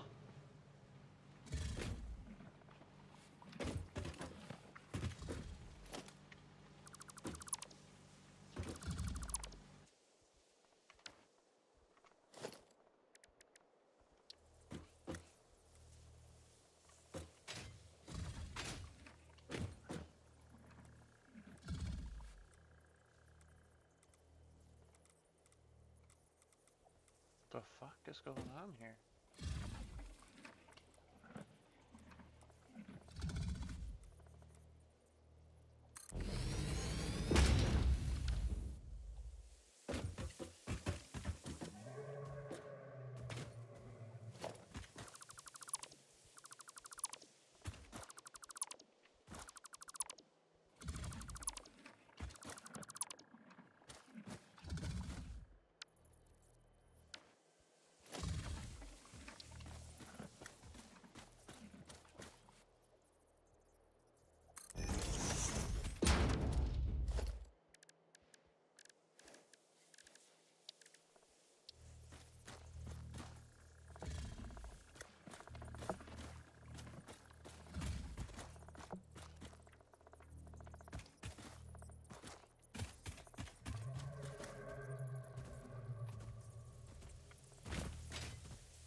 Why?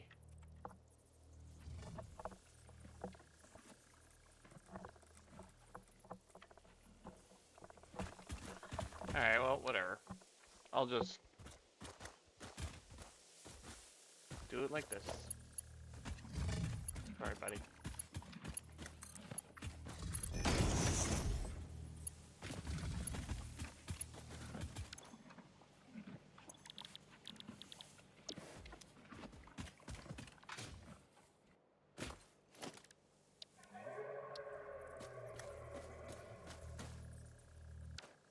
I'm missing wire. Well, I'm gonna cry.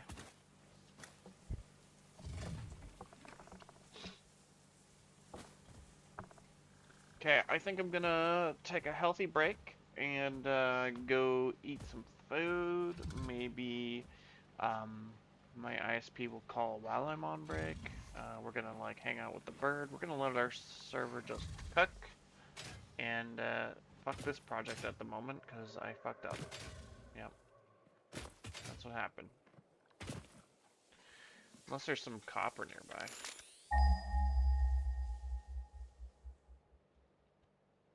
Oof. Oh, that's not too bad.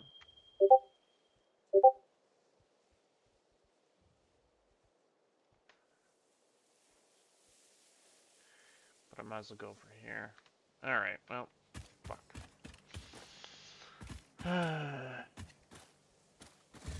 Okay, we'll sign out here.